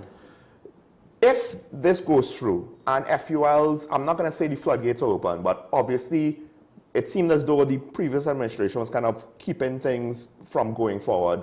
So there's going to be more. To some extent, there should also be a lot of effort and consideration put into the support services and gun dealers need to bring in ammunition, which needs to be controlled, but firearm users need to actually practice using these things, unless we want to risk accidental discharge and irresponsible firing and all kinds of other issues that comes with people who aren't proficient with a gun, trying to defend themselves with a gun. I point to the police officer who drew his gun in that restaurant and lost the gunfight, and he's technically a police officer. Like, just having the means to defend yourself doesn't mean that you will succeed, and they need to, you need to have now the supporting foundations to, okay, you want to defend yourself, this is how you do it properly. Is that fair? It is fair because sometimes actions have consequences, all right? Sometimes the consequences are fatal. Sometimes it's not, right? So it's judgment call once you have an opportunity or get the opportunity to defend yourself. Sometimes you really don't think about the consequences. It's only about the immediate situation. Yeah. And fair enough. I mean, everybody or somebody, persons who were in those positions acted because they were under some certain cyber stress and they defend themselves. It will have, let's be real, it will have situations where it would not go in the way that the people would like. Yeah. Right? That's a reality of firearms, additional firearms. But I feel as though part of it too is like, at least in some jurisdictions, it's like, okay, take your 30 rounds and just be happy with that in the corner. It's like, well, no, you need to probably have regular shooting practice at a range.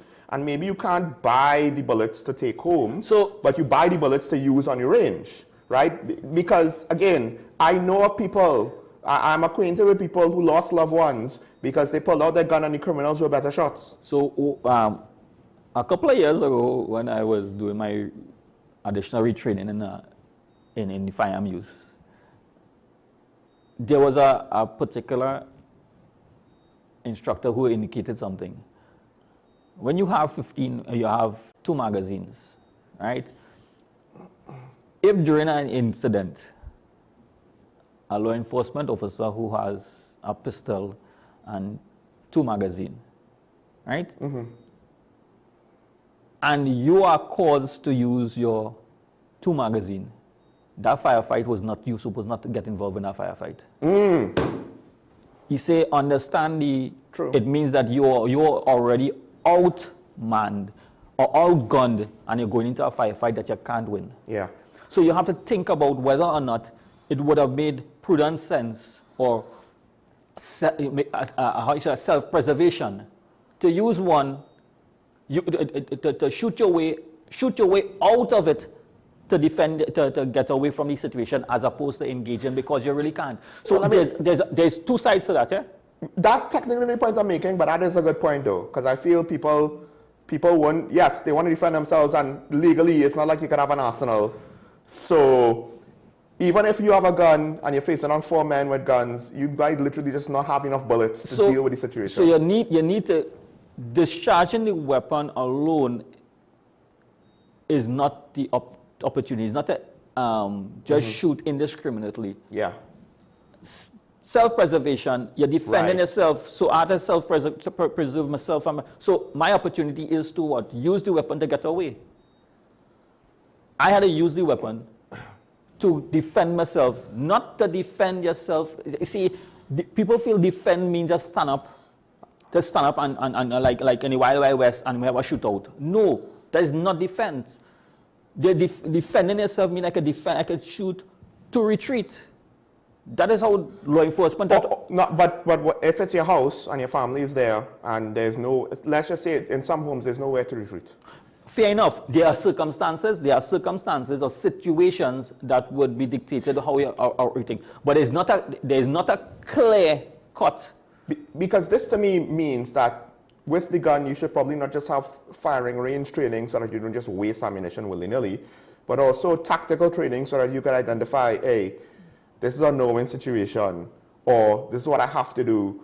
Because again, what is the objective? As you point out, the objective is not just, ooh, okay, Corral, I'm going to shoot out. It's to protect. This will also have additional mechanism put in place where even law enforcement officers now will have an opportunity where you have to go and upgrade in your training and learn to use the weapon. Because if you have persons who have personal firearms, you have to learn to use it. Use it on the range, and like I said, learn for tactical responses because it is a defense mechanism.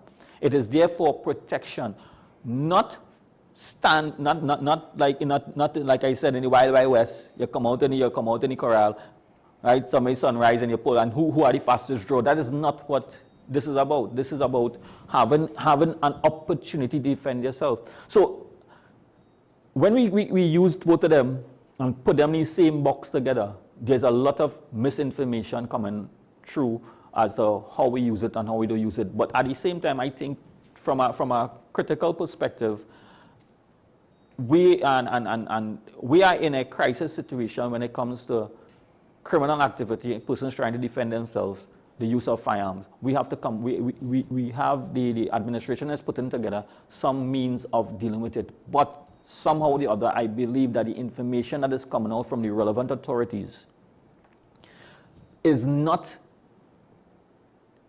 in line with or informing the public realistically what are some of the outcomes. You don't have to wait for standing ground legislation to come for us to start to discuss some of the pros and cons. Now I do want to move on, at least to touch on the other topic, but one of the last things I want to say is this: John McPhee, who is a controversial figure, but an acknowledged, on the record, Delta Force, long career, Delta Force operator, so that's the highest level in the American military. When asked about self-protection for the home, yes, he has handguns, but he's also talking about things like lights, cameras, and all of that mundane stuff that we think ain't gonna do much for us. You have a guy that did solo missions in Iraq and Afghanistan saying, yeah, I have all that too, right? And if necessary, I mean, he's trained. He's like, look, I have a strong point. I can defend myself with a broomstick. It's not just about having a gun. And this is why I think part of it is not just to have a gun, but maybe to have defense courses, of home defense courses, to also point out, hey, this is what cameras and lights could do for you, right? But also to like, okay, this is how you defend yourself, and maybe to help identify, this is a no-win scenario. If you fight, you might end up getting your entire family killed. Maybe you should stand down. Like, all of those things, it's all subjective, but I just wanted to point that out. Yeah. But the other topic that we had, right, with regards to school violence, the Prime Minister came out and she was decisive. And I think I could appreciate the decisiveness. It's not a perfect solution, but to some extent, I think it might be a more workable solution than what we had, because before it was the case of, well, we'll just keep suspending. So it seemed as though the real troublemakers didn't really care about suspension because, hey, I get a vacation from school, right? And the school violence continued because that's not a real consequence. Now she's saying, well, we'll expel you, we'll potentially see what the law could do to you, maybe arrest you and send you to the military program, MILAT, or some program to address those types of violence. Now, I hate to say this, but to some extent, one of my callers, I think 2 years ago, wondered if we basically have to give up on this generation. And I don't know if he meant school children or young men out of school who are criminals, right? But basically, no social program could help them at this point if they're too deep into it. But I do wonder if to some extent, this is kind of a concession to that of the needs of the moment and the long-term needs of the majority.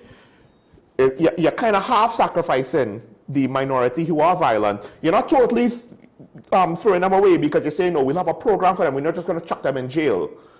But to some extent, perhaps harsh penalties are needed because it's kind of devolved to this point. What do you think about that? Well, previously when I was here as the media ambassador, we had some issues of school violence. So we keep mentioning the issues of school violence and what the law enforcement always put in place in going to schools, speaking. But at some point in time, I am in agreement now. Right. I am in agreement because my view, and I couldn't say it at that point in time, I'll say now, my view is that we are speaking too much. Because you keep spinning, you're in a cycle. Mm-hmm. Every term violence escalates. You go to the school, you speak, no action is being taken. They are not held accountable for their actions. Simply, you assault a child in school, and assault is a criminal offense. Right. You will have to be paid for the criminal offense. I am not talking about suspending it from school also. You assault a child, fracture the child's nose, that is serious damage and injuries to the child. That is a psychological and trauma a child is going to face for a number of years. They need to get counseling. And what you do, suspend the child, 2 weeks suspension, and you come back in school. The perpetrator? Yeah, the perpetrator. 2 weeks suspension, and you come back in school after that, and everything is... No, it cannot work like that anymore. I mean, when you suspend them, one, they're away from school, so the learning is put behind, and two, it doesn't feel like a consequence, so they don't learn anything. So then what is the remedial treatment for that child who has exhibited a level of violence? What is going on in that child psychologically? What is going on in the child's home? Who is addressing that? Because that violence didn't come out just so, right? The child may have been in a violent environment, and you have other elements within the child's zone, right? Psychologically, physically, and otherwise, that the child is exhibiting or trashing out or lashing out. When you look at some of these children who do bullying, it's because they were bullied or have been part of a bullying environment, and that's all they know. But like, we're not talking about traditional bullies where I rough you up a little bit. No, we're talking something very severe for them to reach to this point. Now, we do have a caller waiting, but I just wanted to make clear, you're not saying that this is how it should always be, and this is normally a reasonable way to treat with it, but that the problem has reached to such a point where we're forced now to take a harsher stance because the lighter stance didn't work. And I think that this position, the policies now through the law enforcement and the Ministry of Education has to work hand in hand, because actions, there needs to have action. When a child goes in school and assaults a teacher, you are assaulting. Hear what you have done. It's not you have to understand, it's not an assault of a teacher alone. It's an assault of the authoritative system, an assault on his system. This child is assaulting a teacher. It breaks down. It breaks down that is a moral. That moral fabric is already starting to rip apart. That's here anymore. And the weird dichotomy, and I said at the time, it's not like the teacher has license to fight back.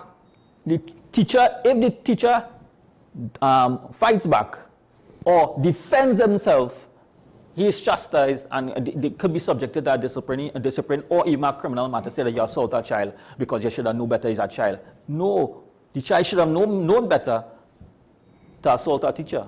And then, of course, it's the whole thing when parents want to get involved, but we don't have time for that. We don't have Digger Martin on the line. Is it? Anyway, we'll take Digger Martin first. Good morning, caller. You're on here. Good morning, Sean. And I'm very conscious about, is it an ex-TTP officer? Yes. Well, retired inspector. Retired. Okay, inspector, as a former employee of the TTPS, I'm coming directly to you. I want to commend you all on a recent arrest of 2 police officers with some sort of scheme within the agency. And I'm hoping that that is resolved quickly and the TTPS shows us they are basically doing the corrective action and the preventive action within the TTPS. My other issue is why I'm now hearing the police is highlighting the security detail in La Hoqueta at the former Prime Minister home. Why is that now an issue? Where that was not an issue in the recent time, where the Prime Minister would have been passing every day, you would have been seeing the extension cord from his house into that, what I should say, police post. I mean to say, it is passing strange that you know highlighting it, and I'm going to knock the 2nd division. I think is Mr. Dixon that leads that. That should have been one of his concerns. His officers are doing a job under stressful condition. And this is not the first time I believe Dickinson and the 2nd division have fallen short. The insurance for the police officer who basically succumb when they are working. I think it was at one government, the previous one, the PP government, basically told us that an insurance should be made available for police officers. I think it's passing shade. The other thing I want to talk quickly about what the current Prime Minister alluded to, where if the students are caught misbehaving, bullying, doing criminal activity, the government wants to take certain action. I want to say that is the end result of the failure, and a large part of it has to come from the previous government. I'm going to use a phrase that they have left unattended to. Hyenas in African jungles. We had 9 years of that utterances, and nobody seems to take the bull by the horn and try to do the corrective and preventive action. Tutor has fallen short. The NPT have fallen short, and we know why they are falling short, because they have had a demeanor similar to that of a party group, and they have been silent. The end product of those devious behavior of the children are as a result of the parents and the environment they are in. And if a parent behaves such as having the dress wear, a pants under the bottom, or a mother with a mini skirt, what you expect the child to do? And if you don't prepare them with a proper physical environment, proper schools and things, the end result is what we get in. And the last thing, this is the civic responsibility. I just came down to Carmi Savannah Road, and on the main road, there is a sawmilling and a depot for sand. And what I was amazed by, a big truck going across to deliver over the pavement to deliver materials. And you know what I've just seen? The manholes and the pavement have been destructed. I mean to say, if the mayor of Chaguanas is not seeing that on the main road, and I've seen it, I come in quite from Digger Martin, and by chance I've come down there, then we have a problem with flooding, and you're creating a hazard for people who are using the pavement to walk. That is why we have so much accident. Okay, caller. Thank you, thank you. We have another caller that was been waiting. We'll take the call quick. Good morning, caller, on there. Caller, good morning. Hello, hello. Caller, good morning. Can you hear me? I'm hearing you. Am I on? Yes, you're on, yeah. Okay, Sean, thank you very much. First of all, it hurts me dearly when people come and want to bash the police, because a day without the police is going to be chaos in this country. We really need the police, and there must be something good. All these years I'm listening to this program, and that caller has never said anything good about the police. All right, so end with that. I don't like to talk about callers. The inspector mentioned something this morning concerning the standard ground, and he said the standard ground is not for the police. I want to slightly differ. The standard ground will be legislative, and it will be a law. It will be a legislative, it will be a law. The use of force policy is a policy. Policy is not law. And the legislation will take precedent over any policy. Laws are made from policies sometimes, and policies come out of law. But the use of force policy cannot supersede the legislation that is yet to be made with the standard ground. We just wanted to raise that and allow before I go, caller.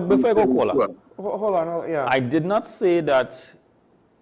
So I think you misinterpreted what I'm saying. We were discussing self-defense and the use of self-defense, and I said that when you're using the law enforcement officers cannot use the standing ground policy, because we have a policy, well, use of force policy. So we cannot say that we're using standing ground when we have a policy.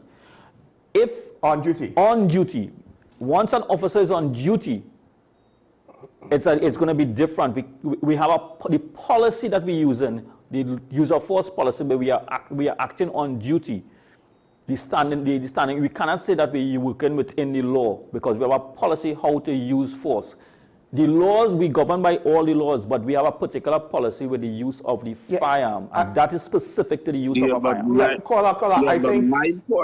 My point being that there's no policy can supersede the legislation. So, but caller, the problem is, can the police reasonably apply a self-defense stand your ground policy when on duty? Generally speaking, it's not going to be practically the same types of scenarios. Sean, we're mixing up two things, because you use self-defense. There's case study to show. There's case study to show that self-defense can be utilized in evidence to support the use of firearms. No, but caller, whether it's by police or civilian. And listen, what we are saying is that you're going one step further. I have not gone into the realm of the court. In order for you to use self-defense, somebody has to be placed before the court to use self-defense to justify your actions. True? Correct. Good. I am simply saying, and we simply discussing, that the use of force policy is our guiding policy with respect to the use of firearms within the Trinidad and Tobago Police Service. We have a continuum of when to escalate and when not to escalate with the use of force. That is what I'm saying. A civilian...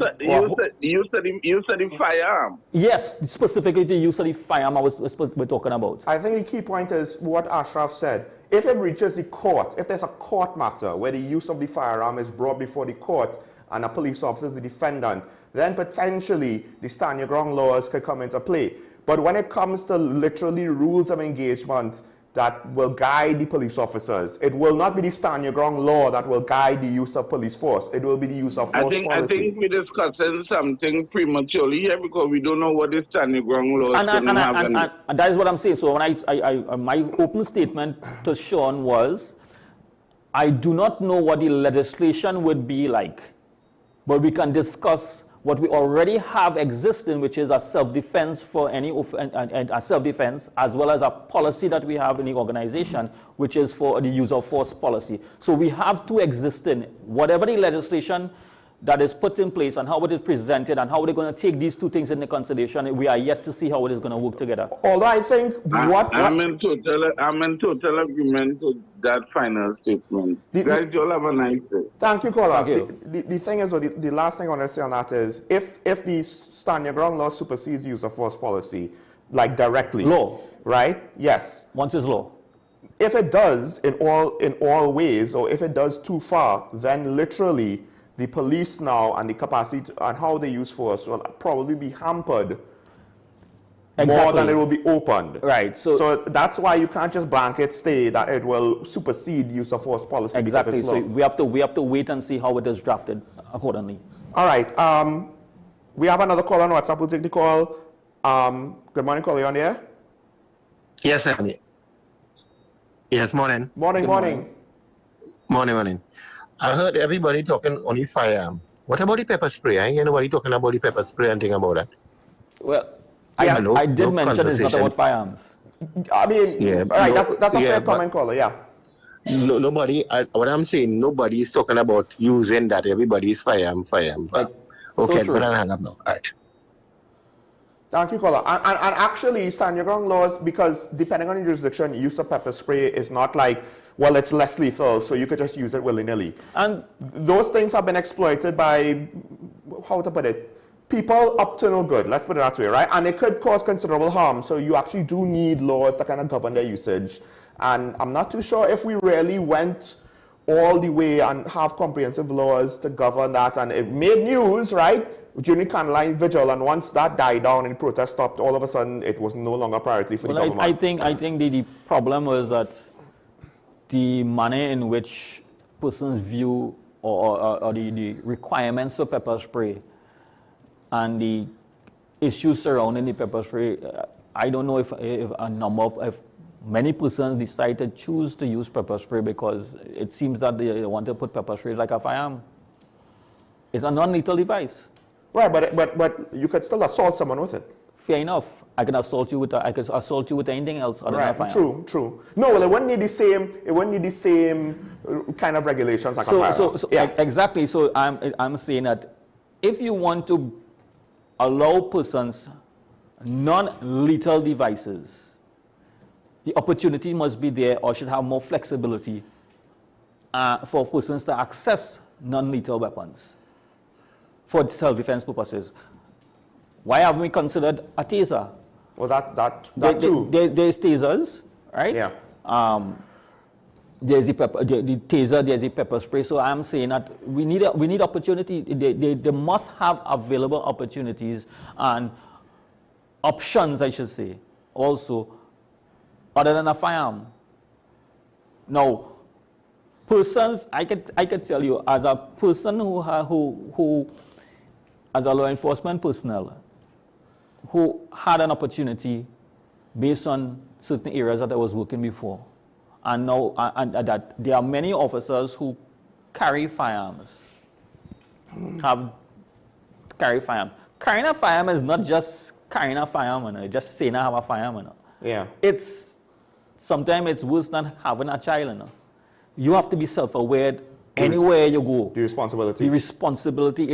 You have to know when you go into a place, how you sit, where you sit, always checking to make sure that it is not exposed and persons have an easy opportunity to get to your firearm.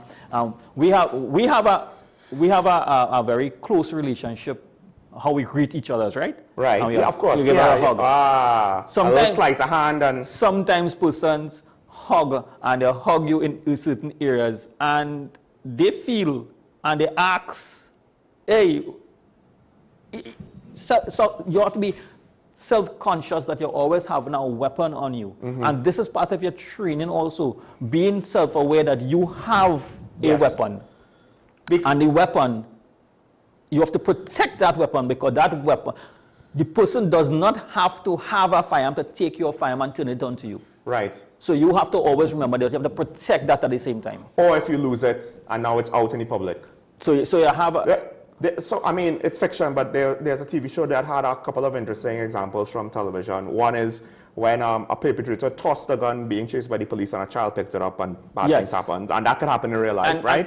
And then the other thing was, okay, it's your house and you have your guns. Because the argument was, well, if I'm attacked, if my home is invaded, you want me to run to my safe to get my gun? So he had one by his bed, he had one in his office. And unfortunately, he had a family member who was wanted by the police and who stole both guns. And it's one of those things where, look, it could be a child, it could be a reckless family member who wants to fool around, it could be a family member involved in criminal activity.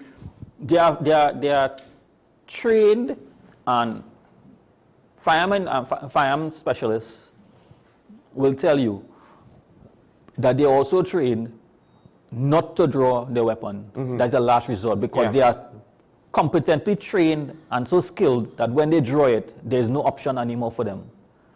Right, it's going to be, and that's their final option for them. I want to point this out because this is going to come up at some point. It might have even come up now. I think the Prime Minister tried to speak about this with somebody from the government last night. This whole notion of just shoot them in the leg. That's not so easy, right? It's hard to hit a target in general with a pistol, much less to aim for the leg. And then, let's just say you're successful and you hit them in the leg. You might nick an artery that might cause them to bleed out before an ambulance could get there. Shooting in a leg is worse off than shooting in other areas. So it might be worse off here because of the same issue with the artery. But at the same time, you can miss. When you're on a range, go to any shooting range. I'm not talking tactical range, I'm talking the normal shooting range. Yeah. And you are trained to shoot body mass. Yeah. That is what you're trained to shoot. You are trained to hit body mass, the bigger part of a person. Speak to actually shooting a firearm. People think it's like TV and you just kind of pow pow and you hit whatever you want. It does not, it is not easy. It's not that any movies you could point and it always hit. Particularly with a pistol. Right? Maybe with a rifle it could kind of be that way, but with a pistol. There are a lot of different things you have to consider when you have your weapon. The type of weapon that you have. Not because it looks good, right? It's good for you. Your physical capabilities and how large how the size of your hand. Yes, and that does matter. How comfortable you can grip the weapon. That's a consideration. Because military pistols are wider. You need a bigger hand to hold them. There's a lot of consideration. And when you go to purchase a weapon of that nature and go to training, the instructors and they would ask you certain questions and they ask you how comfortable you feel, because different type of things cause even the type of the caliber weapon, the caliber of rounds that you're going to use, there are different type of things. They are what we call in layman terms a fireman is kick. Yeah. Right? I mean, we hear that in the movies, we see it in the movie, the firearm kicking.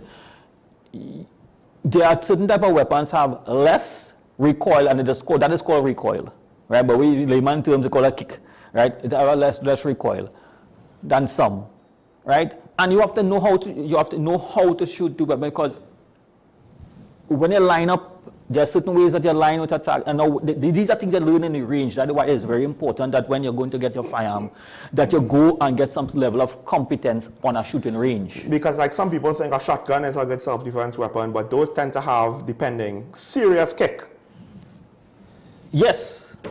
Okay. Okay. A couple of things. We have a couple of comments to go through. I think there's the last two, and then there's the very first one. We'll go with the last two as first because it's on this topic. According to Avery Sanan, the government must put their proposal for stand your ground on a white or green paper. And let's go to the next one. You lost. Prepare for judicial review if you refuse to grant me a firearm. Now, the first one, I'm not entirely sure if it's necessary or not, to the formality. I think this is one of those things where, I don't know if we want to go through that long of a process. Present the proposal to the public, let it be debated in Parliament. Not that I have confidence in parliamentary debate one way or the other, but if the government doesn't do a bad job, then we should be okay. If they do a bad job writing the law, then Lord only help us, right? So we have a 50-50. Well, let me not say that.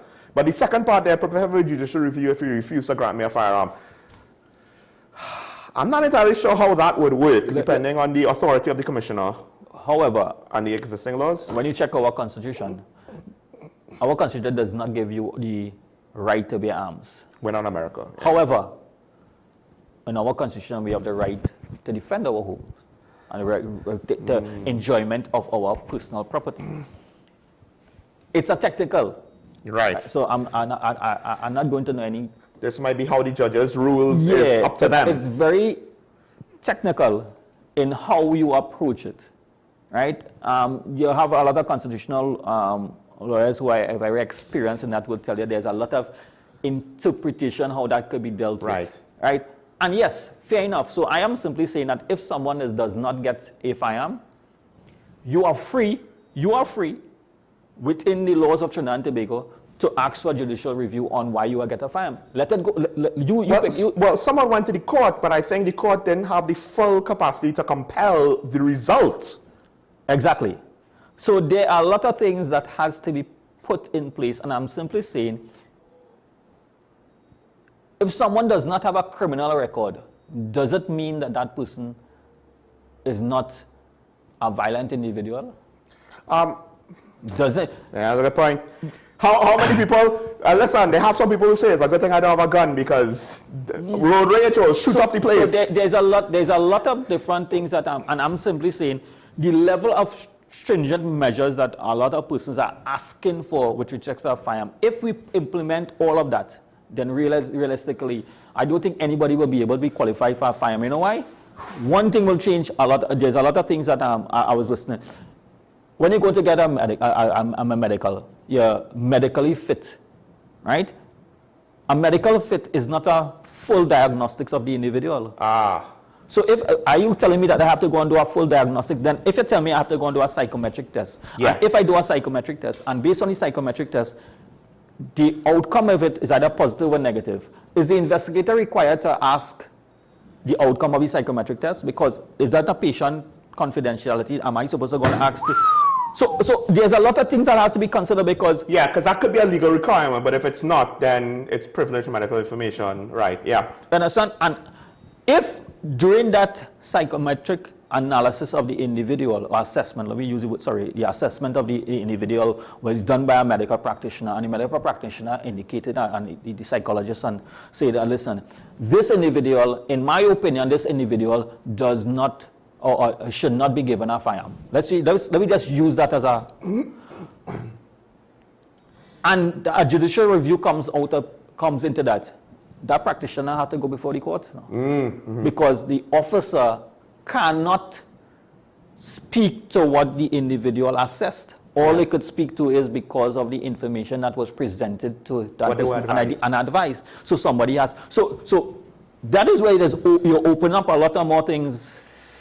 Because this level of stringent measure that people are asking for a lot of different things. And I would argue that we are not accustomed to comprehensively changing our laws that thoroughly. I'm sorry, but at least the last administration, I can't speak to the administration before, the Manning administration seemingly had a very, very expansive legislative and interconnected legislative agenda.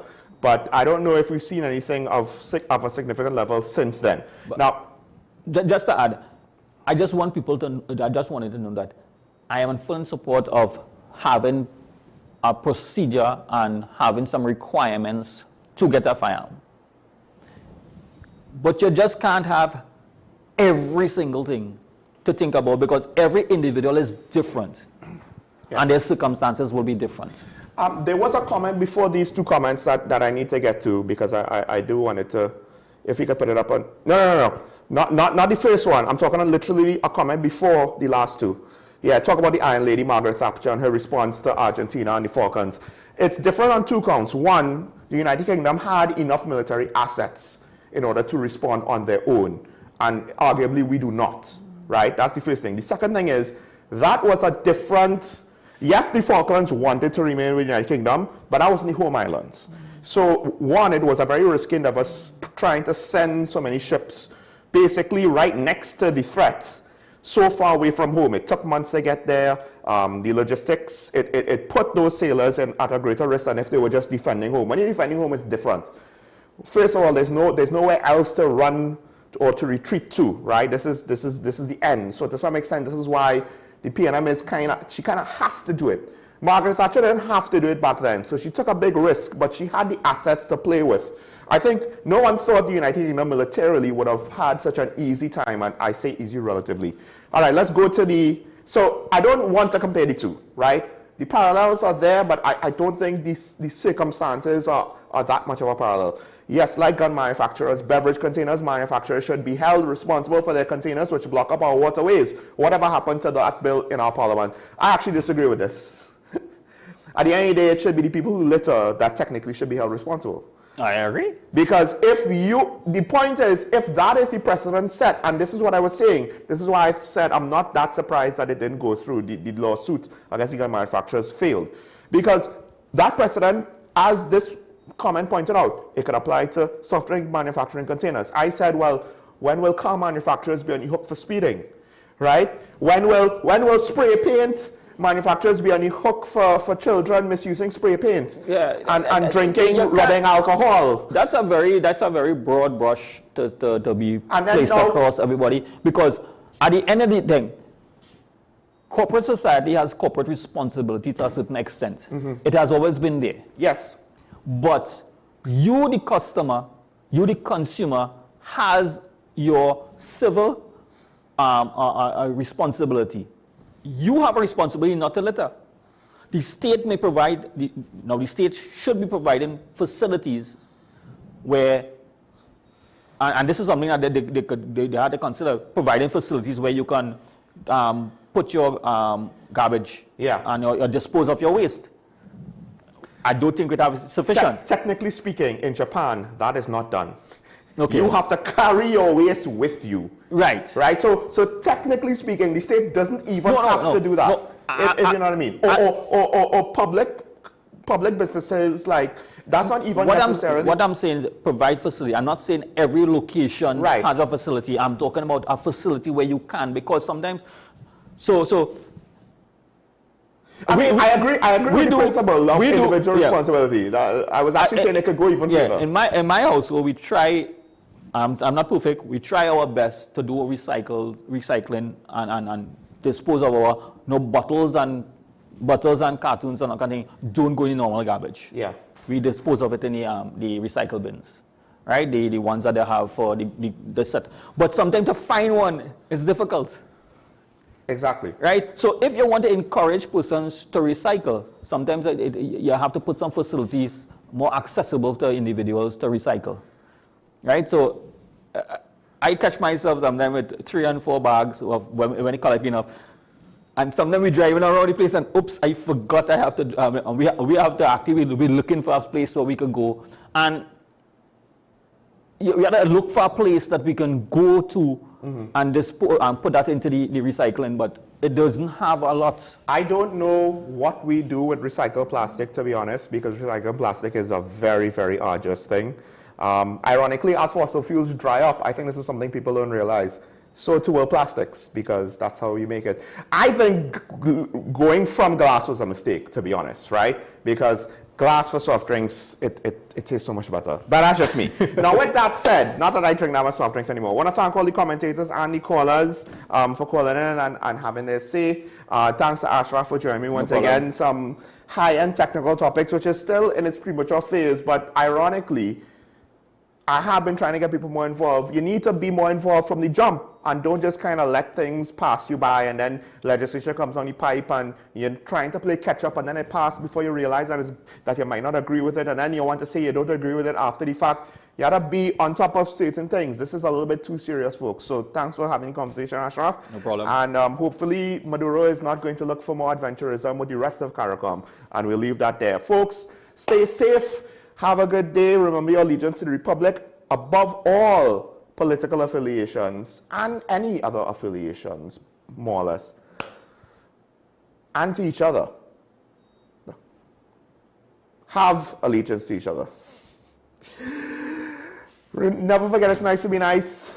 treat each other well so that we can see each other next week. Bye-bye.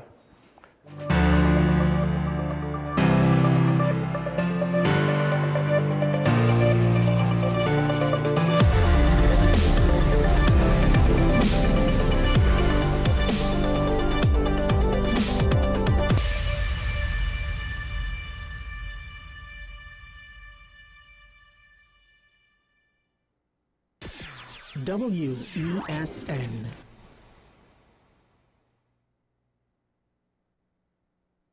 Low energy? Heart concerns? Migraines slowing you down? It's time to take control of your health. Join Wellness Unlocked, the series that brings expert advice and real solutions for a healthier you.